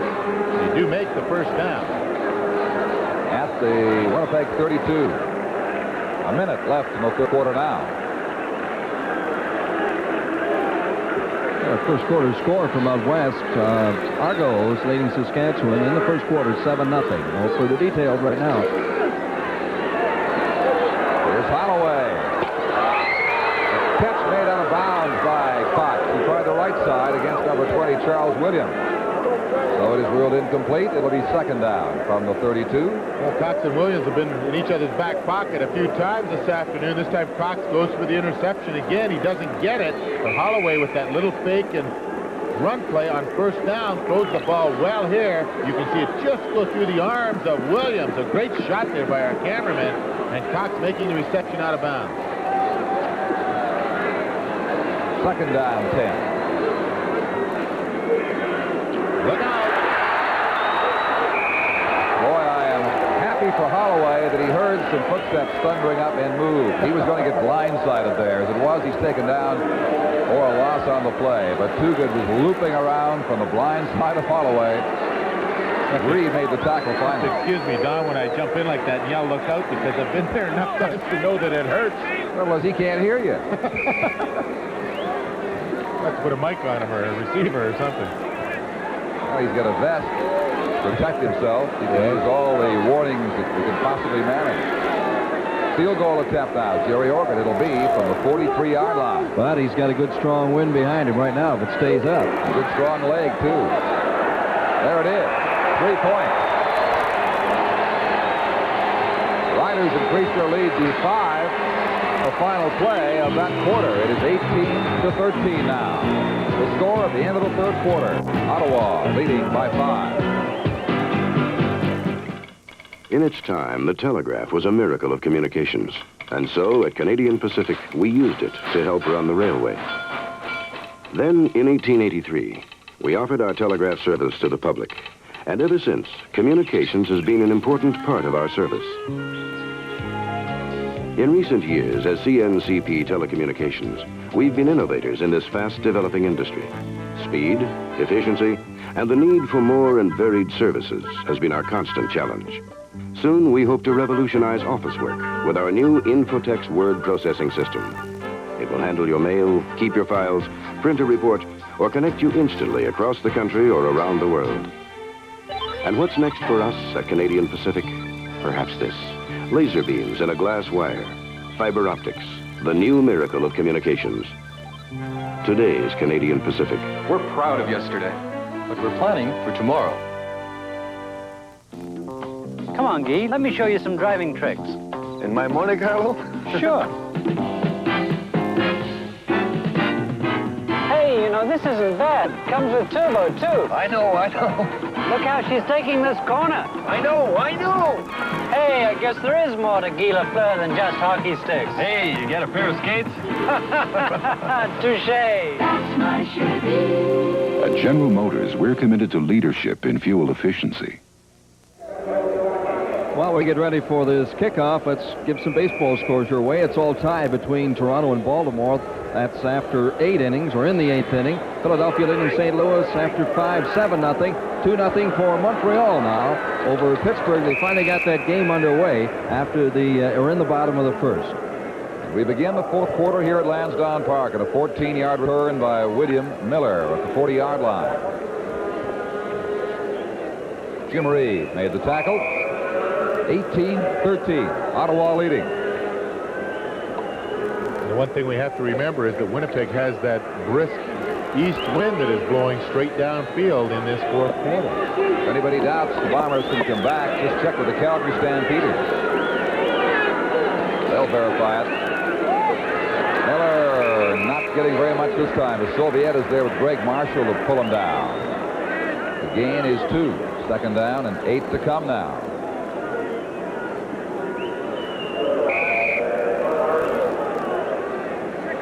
Gary Cook into the ball game for Sovieta. An extra beat back now on an obvious passing down. Well, Greg Marshall, number 66, does a good job of fighting inside Poplawski, whose job was really to cut him off from getting into the middle of the offensive line. Couldn't do it. Another completion for Joe Poplawski back in the game after twisting an ankle earlier. He takes it up near the 51-yard line. First down, Blue Bombers. Well, we get another great isolation as number 71 is back in there. Maybe he doesn't have to block too often, but boy, he can catch that ball. He had a lot of pressure on him with Philp right on his back. Made the good reception for the first down.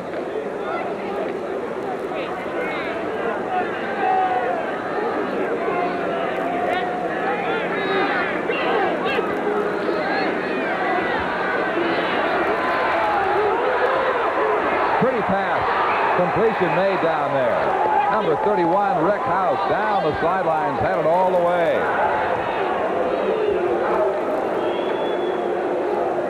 Wow, Larry Utek has got the cover on him, but the good protection here. He just laid this ball out there. Utek didn't even know the ball was thrown. He's playing the receiver, and House just pulled it out of Utek's hands. He just turned around as the ball got there, but Unfortunately for Larry, he didn't realize the ball was in the air in time. He had good position as far as the defensive back is concerned on the offensive receiver, Rick House, who made a great reception. What a great job the Bomber line is doing, giving Brock an abundance of time to get those passes away. Into the corner, he caught the ball out of bounds. It was no touchdown. Holmes denied his 7th touchdown of the year. He was just over the sideline. Well, he knew it. Holmes going downfield, fakes to the inside and goes outside. He thinks he's alone, but he knew he didn't come down inbounds. There was no question about it. The official in excellent position to make the call. Brock's biggest quarter passing was the second, 121 yards. He is 52 so far here in the 4th. Riders virtually shut him down, limiting him to 12 yards in the 3rd quarter. Look out. Second down play. Here's the charge. He got it away quickly. Touchdown. House. Quick release by Brock under tremendous pressure. And the Bombers go back on top. Well, that's where you bring everybody, including the kitchen sink. 9 guys came on this blitz. 2 safeties, 3 linebackers, 4 linemen. Brock got the initial protection. You see, Phil got caught up in a pileup. The safety got to him, but there are only 3 defensive backs downfield to cover 4 guys. Tyler had 2 guys to cover. Brock made the great choice and threw it to House for the TD. Which one of those guys is the kitchen sink? I couldn't spot him out there. There's the point after. The Bombers are on top with a converted touchdown. Very quickly engineered by Brock, 20-18, and we'll return after this.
Well, Brock just burning this blitz of the Ottawa Football Club with some good protection. And Tyler had 2 guys to cover out there, and you just can't do that. And Brock, doing the job he had to do, picked the right guy and threw it to him for the touchdown. And House making 2 good receptions. Yes, he did. Here's Cox. Had some big runbacks today. Not bad that time, the 35-yard line, but he was contained by James Reed as he brought it back 30 yards. And let's have another look. With the tremendous release of the quarterback Brock, here's the catch made. Not the catch down, but on the touchdown, Poplawski goes downfield. He tries to get in the goal line, and you think that might not be interference with Downing, making sure that Poplawski doesn't get by him, but he threw the other way, and that's the choice that Brock made. A good one.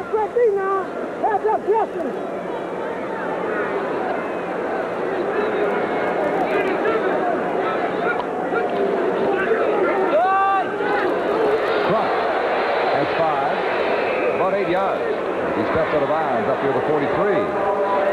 Tom? Well, there's Bob Obilovich at the Ottawa bench trying to figure out what's going to happen, how they're going to try and stop these Winnipeg Blue Bombers. Either that or he's showing everybody how to get to his house. Might be easier getting to the house. Yeah. He's talking to Joe Moss upstairs, the other defensive coach, and they're trying to decide how they can get to Dieter Brock with that blitz and not let him hurt him as he has been. Second down and 2. Richard Krupp fights for and appears to have won a first down on the 45-yard line. Well, these teams have gone back and forth here in the second half after it looked as though Winnipeg might blow the Rough Riders right out the back door of Lansdowne Park into the canal. Well, John Helton, who's such a great veteran football player, and according to the coaching staff, still playing as well as he ever did with the many good years he had with Calgary, moved over to this Winnipeg club and is the team leader on that defensive line.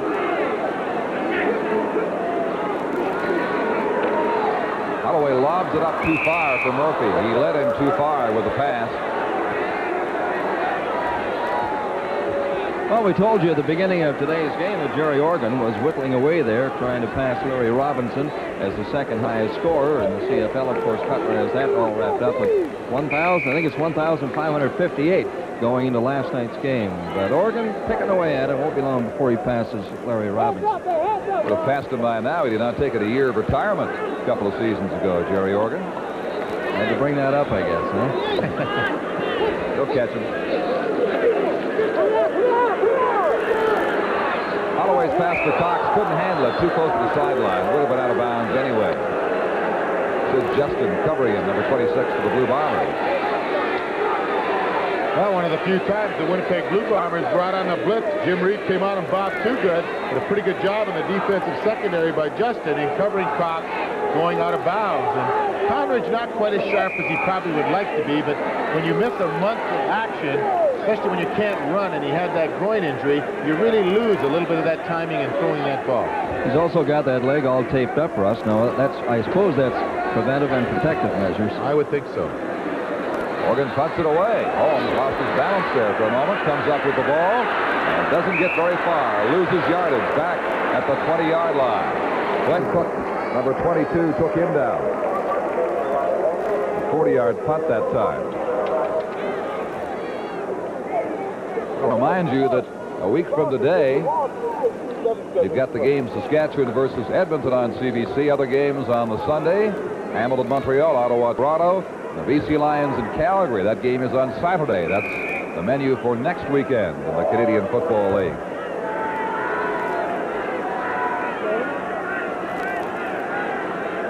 Winnipeg from the 21-yard line, leading by 2 points. Raganola hits out around the 26. That's good for about 5. Mark Philp, number 17, had a good first half of the season, this young man, Philp. He made the tackle on that play. Toronto leading Saskatchewan at last report, 7-0 in the early going in Taylor Field, Regina. Ha-ha, 14-0 now, we understand. Just like that. Another touchdown. As soon as you mention it.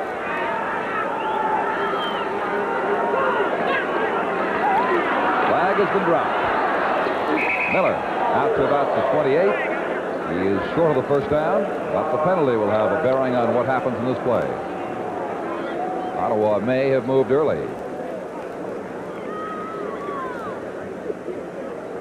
The officials, apart from the odd procedure problem, offside problem, haven't had an awful lot to do. Offside, number 79, Ottawa. Mike Raines, guilty of an offside infraction and an important penalty. Conceivably, it's going to keep this Winnipeg drive alive. They're second down about half a yard now. Only 35 yards in penalties in all. 4 calls against Ottawa and 3 against the Bombers. I think if I remember correctly, Don, there have only been 2 holding calls, one against each team. And in the last few ball games we have been doing, there have been numerous holding calls called on both teams. But not today. Brock will keep and get the first down. Number 30, Hucklack, rocketing over top of the pile. Tom? Well, those Argonauts are going wild out there at Taylor Field. The Z has now kicked a field goal, so they lead 17-0. The least in the East against the far from the best in the West. 17-0. Did you write that script yourself? I was down here with Pat. She was putting up signs. I was writing that out. I hope you wrote it yourself. Nobody else wants it. You didn't borrow it from us, Tom.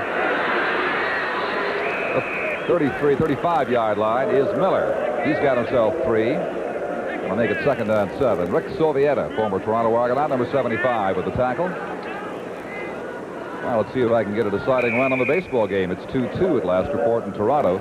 Bobby Thompson, number 61, all 6'8" of him, takes on that defensive lineman coming in there. Does a pretty good job of keeping out of the play. This time, Jimmy Walker's the one who's trying to get around him. We didn't even see Walker until he got off the block. Winnipeg, 22-12, leading in first down. Quick toss. Is that rule to catch? No. The official on the sideline said the ball was trapped by Mr. Poplowski. It is ruled incomplete. It's going to go to third down and 7. Well, that was an ad-lib play to Poplawski, and he's getting beat up a little bit. That was supposed to be a screen pass to the left. They've thrown it a couple of times, a lot of success. That time the defense was right there to cover it, and Brock pulled it down and threw it to Poplawski, incomplete. As he limps off. This man's played a good game for the Winnipeg Blue Bombers. Number 55, Tony Norman, a defensive end.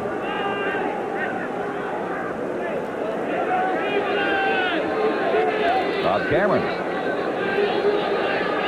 Not up to his average at this point. They drop off, let him tick it. One of his better efforts today, the 31-yard line to guess who? Martin Cox. Clipping right there. They called it. Cox got taken down anyway. So the Riders will be near the 35-yard line when play resumes in just a moment from Lansdowne Park.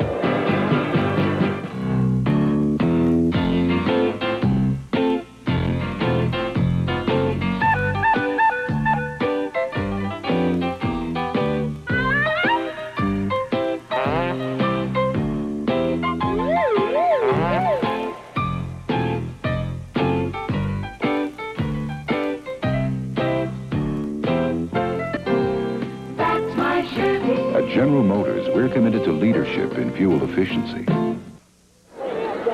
Well, here we are, halfway in the final quarter. Winnipeg leading Ottawa by 20-18, 2 points. And we've got quite a job to do to select the Labatt's offensive and defensive players of this game. We have several good possibilities, as I'm sure the fans have on their minds watching this contest this afternoon. Ottawa on the clipping call back to the 15-yard line.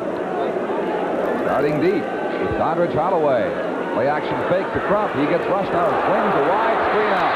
Here's Murphy. And nobody near him. He hits up hard for a big gain at the 39-yard line. A 24-yard pickup. It's going to be first down, Rough Rider.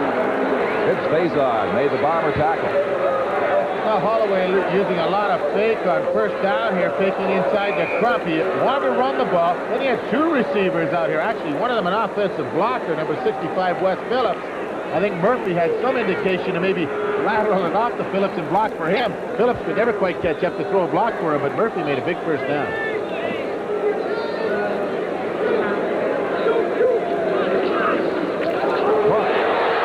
Good opening. Leading up past the 50. Another first down. Gain of about 13 yards for Crump. Rozalowicz, number 21, made the stop. As Crump has gone over the 100-yard mark today. George Brancato back to that ice, has to feel a little bit more confident with regard to his rushing game, but he does a good job of running that ball. Stennerson, number 23, really gets stepped on downfield here. 72 Ezrin stepped on him, and that's where he hurts the ankle. Here's Stennerson. Could have thrown it there. Couldn't spot his receiver Avery open. Took it up to the 47-yard line. It's going to be another Ottawa first down. I tell you, he recovers in a hurry. He gets stepped on by Ezrins, and he really hurt his ankle. But when they call your number, you don't get a call too often. You're going to run well with it. Stennerson really showing some ability here. He stepped on him. He probably said to himself, "No, I'm really mad. I'll go out and do something even bigger." Here's Poplawski. He's had ankle trouble too today. Watching as the Bomber defense tries to dig in at their 47-yard line, protecting a very slender lead of 20-18 with 5.5 minutes remaining.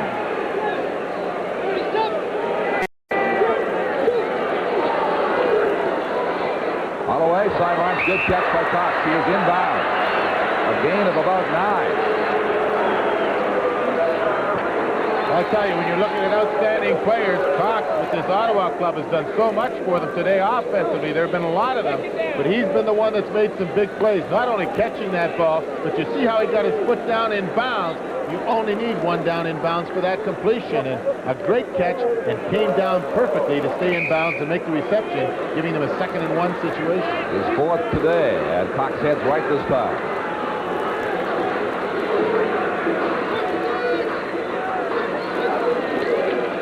Richard Crump now has a total of 118 yards rushing as he claims the first down there.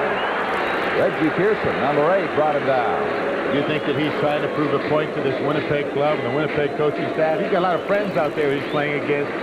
and he's doing a great job of running that ball, but he's carrying it better. It's something you can't teach somebody. Early in the season, George Brancato was asked, are you trying to teach him to carry it closer to the body when he was fumbling so much? I just think he's concentrating completely more on football when he's out in that field now. Got to put Trump's name alongside of Cox for offensive player of this game on the Ottawa side. Murphy got caught early, and we go through there as the penetration brought him down near the line of scrimmage. Alamang was the guy who got him, number 58. 4 minutes and 20 seconds, the clock moving. And we got a tight football game going here, no doubt about it. Not quite as tight as that baseball game at Exhibition Stadium, though, between the Baltimore Orioles and the Toronto Blue Jays. It is now 2-2, extra innings.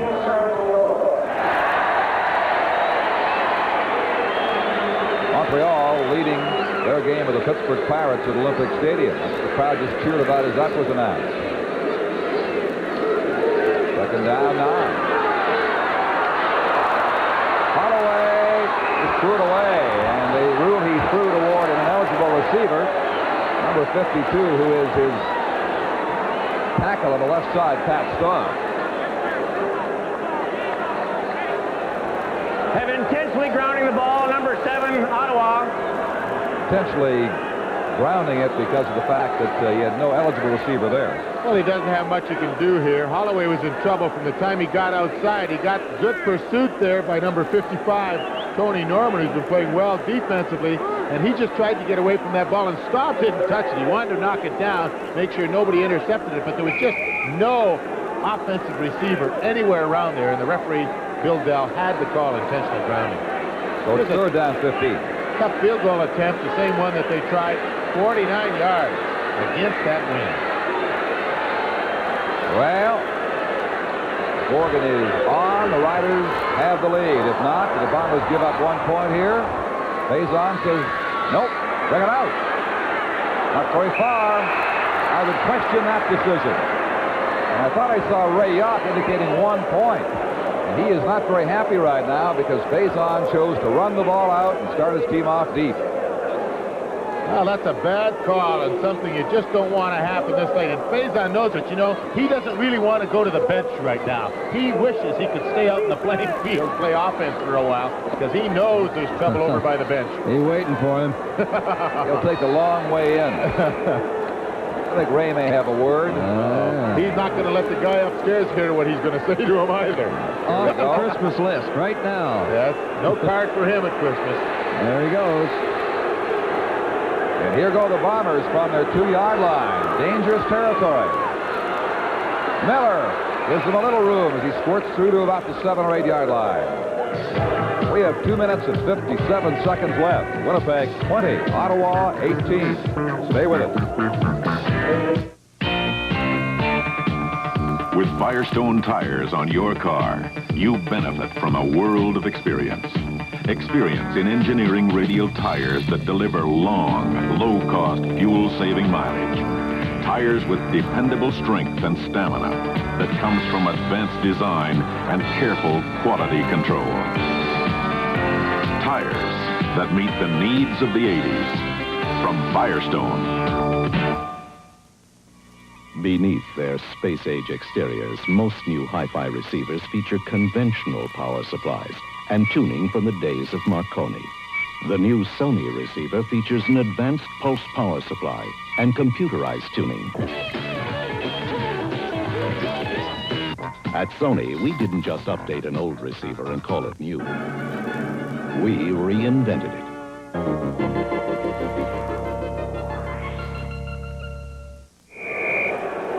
These teams that close, 2018. Bombers holding to a 2-point lead. At the 7-yard line, their own. They are second down and 5. 2 minutes and 49 seconds remain. Over the middle, it'll be a first down. Poplawski right there made a catch in heavy traffic. Well, Yock has to be happy, but that was just a great catch by Poplawski. Filth is all over him as this ball is thrown. He came back as a receiver. You can see where Filth was, and you don't think that is a great reception. That is just great. Number 61, Jimmy Walker coming in there. Boy, and he's got a problem. 61 versus 61. He's outweighed by about 60 pounds. got a big opening. He can break this. Center field, it's a foot race. They run him down. Sutton caught up with him at the Ottawa 40-yard line, and Maurice Tyler right behind him. But Miller makes a big, perhaps game-saving play for the Blue Bombers right there. Well, I'll tell you, William Miller just went on Vince Basin's Christmas list because he got him off the hook for running that ball out of the end zone when he should have possibly given up the single point, especially after Ray Yock signaled that. But again, Miller going to the outside and coming back inside, turned it upfield, and just the good speed of the defensive back stopped him from going all the way. 58 yards. Miller takes it up to the Ottawa 40. Now, Braganola. He's into the area of the 37. It's good for about 3. The Bombers now are going to try to just grind as much time as they can down and get close, maybe get the put-away points if they can, but maintain ball control here. 2 keys. That pop to Poplawski, the burst by Miller, have denied Ottawa an opportunity to get their hands on the ball with 1:45 left now.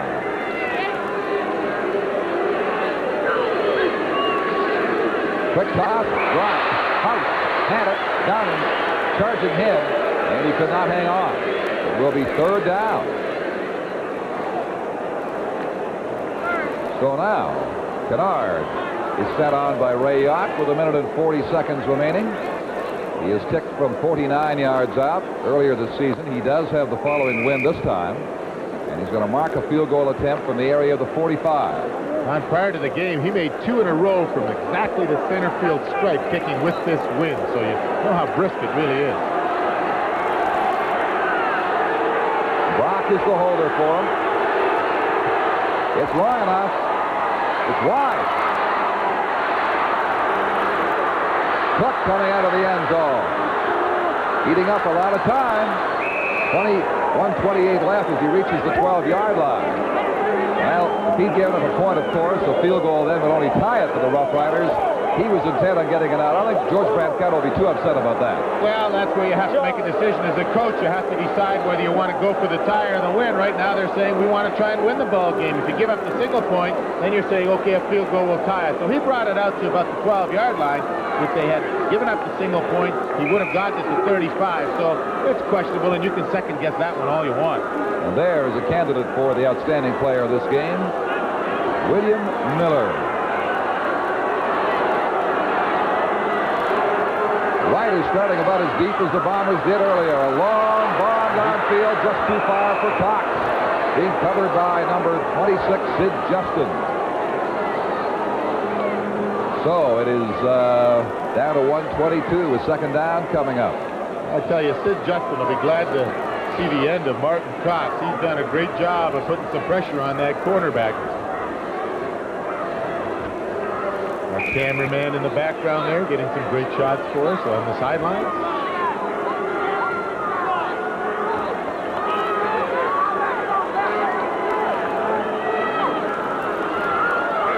Holloway got to convert here on 2nd down. Flag has been dropped. Holloway does not have the 1st down. Only reached the 20-yard line where Vernon Paul, the 54, put the squeeze on him. But there it is, top of your screen, 1 penalty flag down.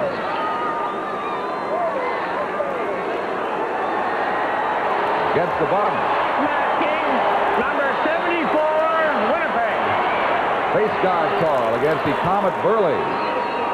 Playing at left defensive end for this Winnipeg team, another former Toronto Argonaut.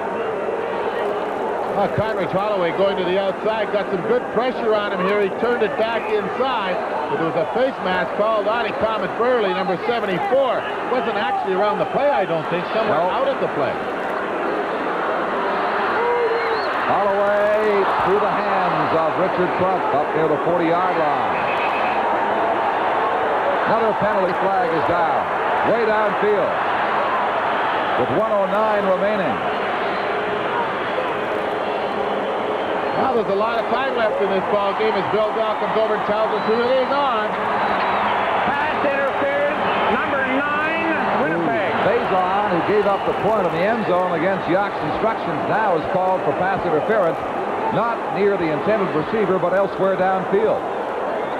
Well, Cox going downfield. Maybe it wasn't near the play, Don, but you have to figure he might have been one of the receivers downfield that Holloway was looking for and couldn't find because he got knocked down by this man, Vince Faison. Well, Jacques DeCarry, the official, right there to make the call. Holloway can't find a receiver now. He spots one. It's complete to Walker. He dropped. No catch, they rule, the 37-yard line. Fire that through a maze of players with 1:02 remaining. Well, I think that was the third alternate on that particular play because it was supposed to be a screen back to the backside. There's a fake out here now. He wants to screen back here. See, there it goes. Uh-oh, they've got it covered. Now he looked downfield, and Walker was all alone. Should have made the catch, although you have to give him a little bit of sort of the benefit of the doubt because his foot slipped away on this bad surface out there and might have just bounced off his arm. Another big second down attempt for the Rough Riders. Here comes the blitz. Good protection. Underthrew him again. No catch. Cox at the 43-yard line. Cox was in first down range with 58 seconds remaining now. This could be Ottawa's last chance coming up. Well, one of the few blitzes that they put on Conrad Holloway or either of the Ottawa quarterbacks. Holloway was not rushed. They picked up the blitz well. He just underthrew Cox, who was wide open. Well, we'll see what comes in from the bench for this big play. Yeah, this is where it's all about. This is what it's all about. And a great finish for us and all the fans watching with us. Needs 10 yards to keep it alive. Cox gets it for him at the 38-yard line of Winnipeg. 54 seconds left. Don't go away. Well, I tell you, he's had some afternoon, and he's got Justin just turned around here again. Look at him moving his head as he goes downfield. You can see how far away Justin is when the ball is thrown.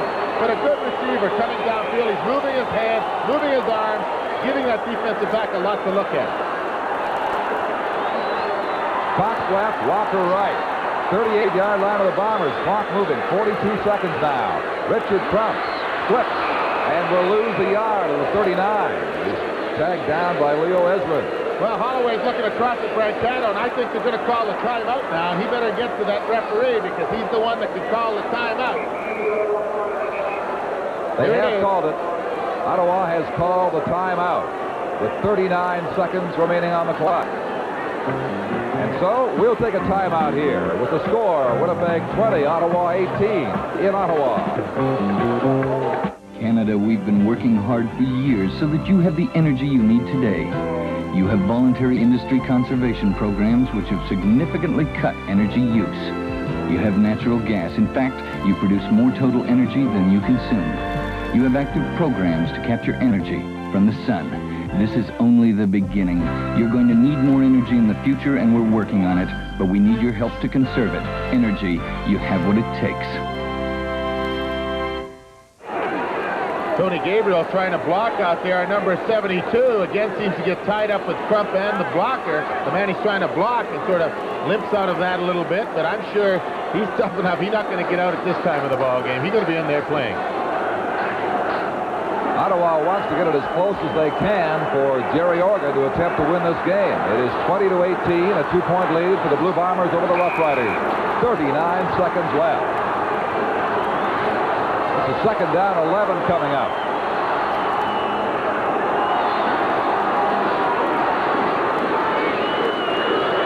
Look out. Complete. Another great catch by Martin Cox at the 28-yard line with 34 remaining. Well, sorry, Don, but Mo Waters just keeps getting those great isolations. I guess he can keep it on Cox all afternoon, and you know that he's going to do something for you. That time, Rozalowicz had to come in. Again, Justin playing way off Cox, and they're really taking advantage. Right now, Ottawa Football Club should be getting up at the ball because they've called for a measure. This gives them time to call a play and get up there. I don't know why they're standing around here and not getting organized. To get up there, get yourself 2 plays called if you have to. Well, Brancano's made his decision. The measure indicates they are just a little bit short, and he will not gamble for closer range. He will send Jerry Organ on right now. There he is. Yock's halfway out of the field, personally instructing his football club as to how to handle this. I think they're concerned about the number of players they got in there. Well, Oregon's been there. They sent Oregon off now, so they're not going to go for the field goal. They're going to run one more play. Bombers got a man way back in the end zone. He comes charging up now to cover as third down and inches. They have it. 25-yard line. Jim Reed vaulting around the left side to keep it going for Ottawa and get them a bit closer. But they've used their timeout. They've got to watch the clock. Well, there's a lot of panic around that Ottawa bench, and this is where you have to keep everybody organized. People are running on and off the field, and if they're not careful, they're going to put themselves in a spot with less than 20 seconds to go where they might not get that opportunity or get a penalty. First down.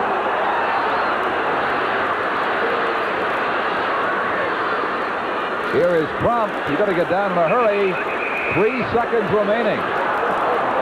Boy, if he stayed on his feet battling for a yard or two much longer, that might have been it. I tell you, Brancato's saying a little prayer over at the sidelines right now. He's a little concerned because that play took a long time, and if Winnipeg had let Crump run a little bit longer, they might not have got the opportunity to kick that field goal. Yock instructing his deep man into the end zone. Oregon will try from 30 yards out, almost dead on. Time has run out on the clock. This could be it right here. He's wide. Well, the Bombers, let's see what happens here, are going to give up one very quickly, and they win it by a point. At 20-19 is Jerry Oregon with a chance to win it. Shanks it wide. And he will think about that for a long, long time, as will these fans here in Ottawa who felt the club had come back for the win. Wow, they're thunderstruck out there because Oregon has all that experience. You expect him to do that job. You know, it's not one of those things he's going to do. Two good friends out there, Ray Yock and George Brancato, very close to each other in the coaching ranks, coming over, congratulating each other, and I'm sure wishing each other luck for the rest of this season. But Ray Yock, very fortunate to come out of here with a win this afternoon. And indeed, reflecting on that right now, breathing perhaps the biggest sigh of relief he has all season, as his team ostensibly had been beaten down there, but hung on as Oregon, the veteran, missed the field goal. And so the final score is Winnipeg 20, Ottawa 19. We're going to demonstrate how the massive girder beam front suspension system on this loaded Chevy pickup helps smooth the ride. At about 10 miles per hour, our mannequin takes the jolts the wheels do, but the Rancher rides smooth like the pickup driver. Because steel control arms and coil springs attached to the massive girder beam allow front wheels to take the bumps independently. Smooth riding Chevy pickups, built to take it so you don't have to. Chevy trucks, built to stay tough. When the law firm of Hannigan, Brannigan, Milligan, and Malone decided to part company, everything proceeded to like. Excuse me, Mr. Brannigan. Oh, certainly, Mr. Hannigan. Until it came to the question of who should have the Xerox copy. And where would you be going with that, sir? Chapter 3, subparagraph 4, all of now. So they did the only thing they could do. They saw their lawyers. After all, having a Xerox copier is one thing. Parting with it is quite another. Tonight, a special night on CBC, a challenge from outer space, and the Little League Giants play for the championship of the universe. Hey, anybody want to play some baseball? Then The Muppet Show. I don't know why I even tried. And ABBA in concert on Super Special. Take me up to the ball game, The Muppet Show and Super Special tonight, starting at 7 on CBC.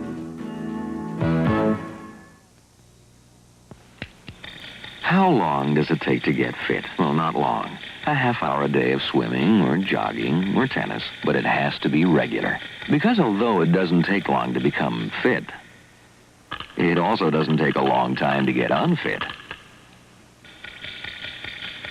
This message is from Participaction, the people who want Canada to run, swim, play tennis, dance, ski, do anything to get Canadians back into shape. Next Saturday on Sports Weekend, we follow the Montreal Expos in their pennant drive. The Expos in St. Louis against the Cardinals. Plus, a bonanza for horse racing fans. From Woodbine in Toronto, live coverage of the Invitational Stakes for the best grass runners in Canada. Then from Assiniboia Downs in Winnipeg, the 23rd running of the Labatt Gold Cup. Then one of the classic races in Europe, the St. Leger, first run 204 years ago. After that, we switch to standardbreds. We'll be in Montreal for the Blue Bonnets Challenge. All that and more next Saturday on Sports Weekend. Back at Lansdowne Park, and I'm with James Ray, the middle linebacker who calls the signals, and you had a tough time there for that last minute and 22 seconds, James. Yes, we did. Ottawa gave us a tough time, I tell you, but we was expecting it. Usually they get a lot of broken plays on people and win the game, but we kind of held them down today. Do you think they might have well, they wouldn't have had a better chance, but were you expecting that they wouldn't go for the field goal with just a few seconds remaining and went for the other 2 plays? Yeah, we thought we were just going to go for the other 2 plays, and they decided to go for it and missed it, and I think they should have went for it, And they don't have anything to lose, James, that must give you the heebie-jeebies when you're back there and you see a guy like Jerry Organ, who's pretty reliable, coming out. He's standing right in front of the goalpost. What do you do defensively? We just call a certain defense where our front guy and the other guy taking from behind, and we just run out like a 40 blue, run a 40 blue on him, and that sets me to his side. What's the 40 blue do? It obviously worked. Yeah, the 40 blue takes away inside, releases from the tight end. You're not happy at all, are you? Yeah, I'm very happy. Very happy. You happy? Happier or more relieved? Which? Both. A little bit of both, Yeah.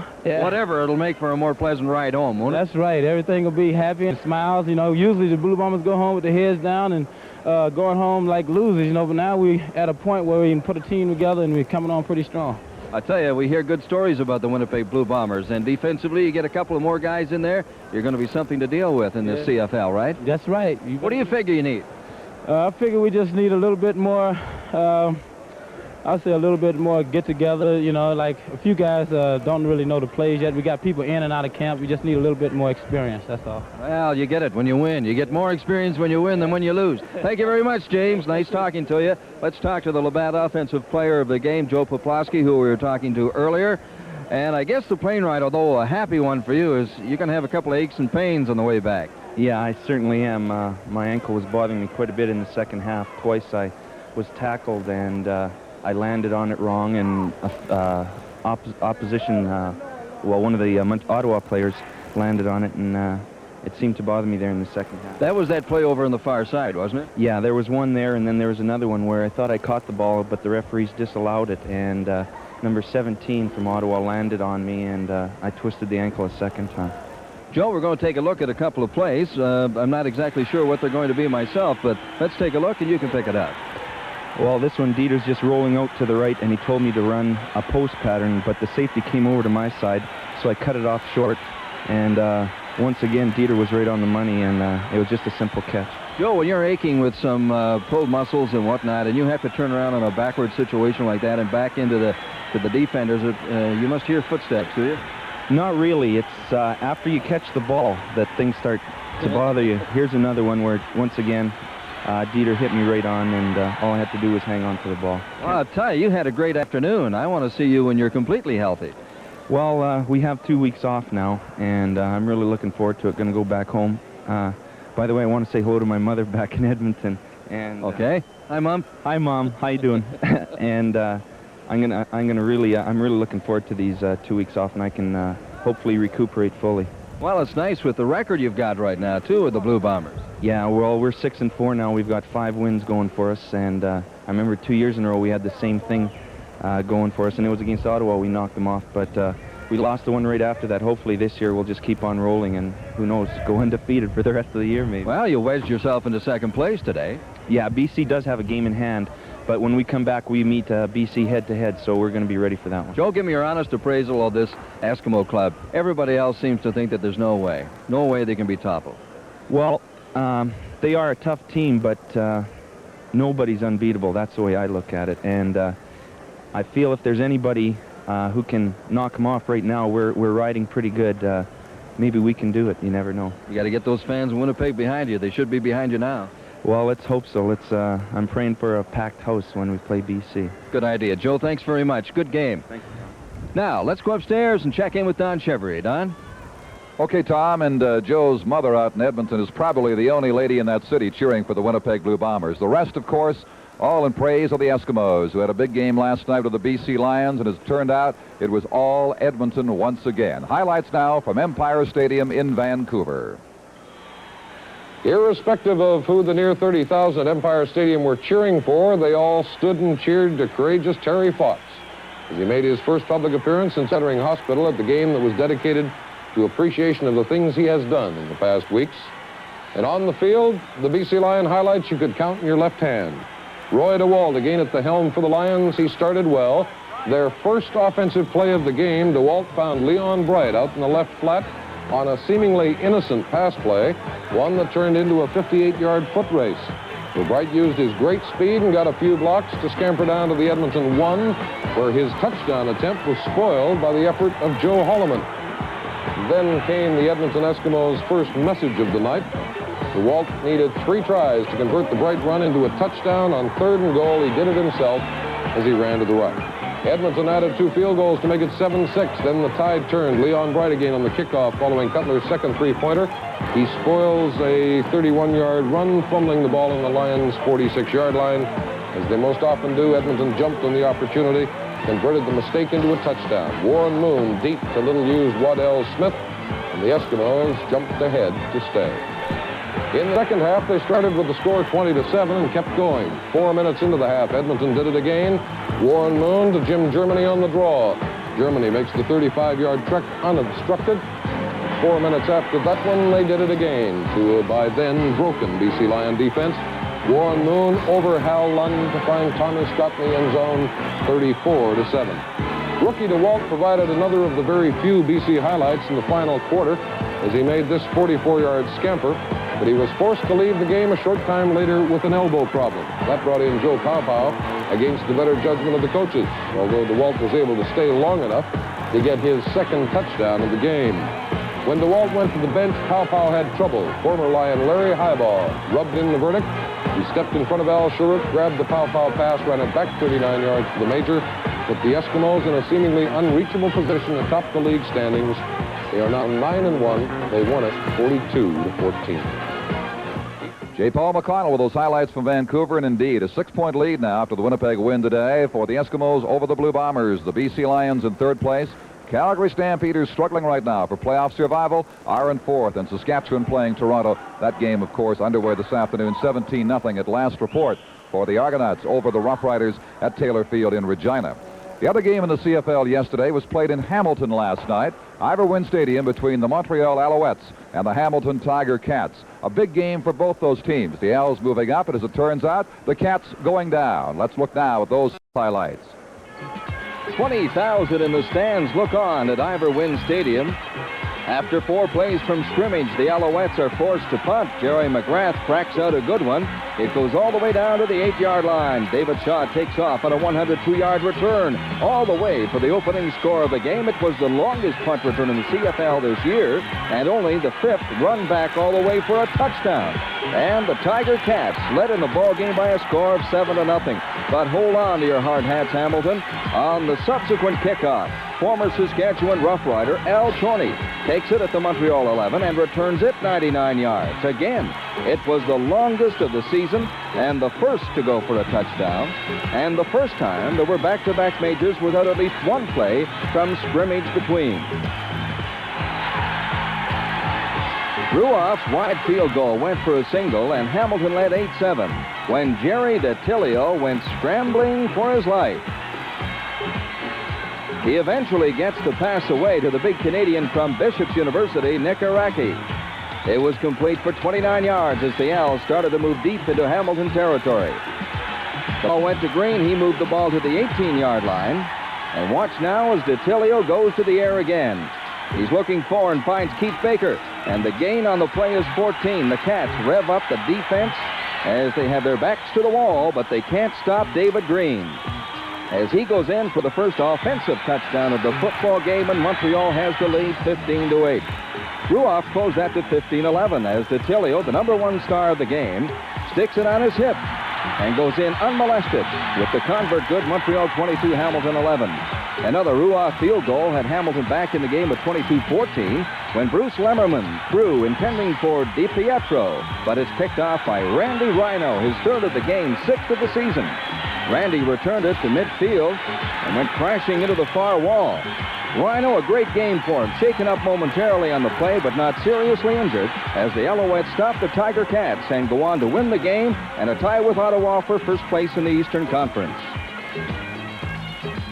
So very quickly, the Alouettes have gone from last to first place, beating Toronto last week and then Hamilton last night. They're tied now with Ottawa. The Riders losing today to Winnipeg. For the top spot, Hamilton a point behind. The Argos could be only 2 points behind if they go on to beat Saskatchewan today. They do lead 17-0 at last report. And so the East, indeed, a very, very tight football race. Joining us now, a couple of journalists who cover the CFL scene. On my left, Larry Tucker from the Winnipeg Free Press and Tom Casey from the Ottawa Citizen. A couple of guys who are glad they were working for the competition a few weeks ago. But, Larry, today you saw a very unusual game, one that had a lot of ingredients into it, but will leave the second guessers a field day, I think, for some time to come. Oh, Don, it's that short kickoff that Ottawa tried at the end of or very late in the second quarter. You have to wonder why. 2 years ago, Winnipeg walked in here and won a game with a short kickoff. You aren't going to fool anybody. Ray Yock said to me several times this week that when you come down to Ottawa, you expect anything. They like to throw everything at you. Yeah. They were prepared for it, and as it turns out, that's Winnipeg came back, got a field goal. Thanks to that field position, there's your ball game.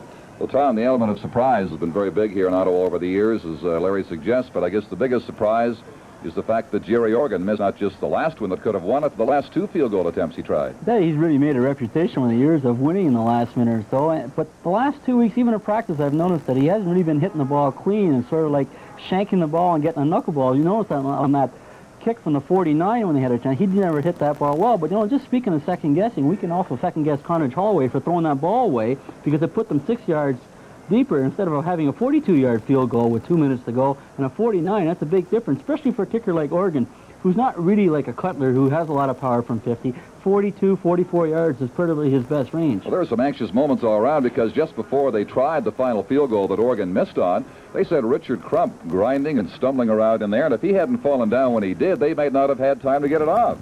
Yeah, there are all kinds of things. The way that Cox, I thought Martin Cox played a marvelous game. The way they went after Sid Justin, a rookie in the Winnipeg defensive backfield, made some great catches.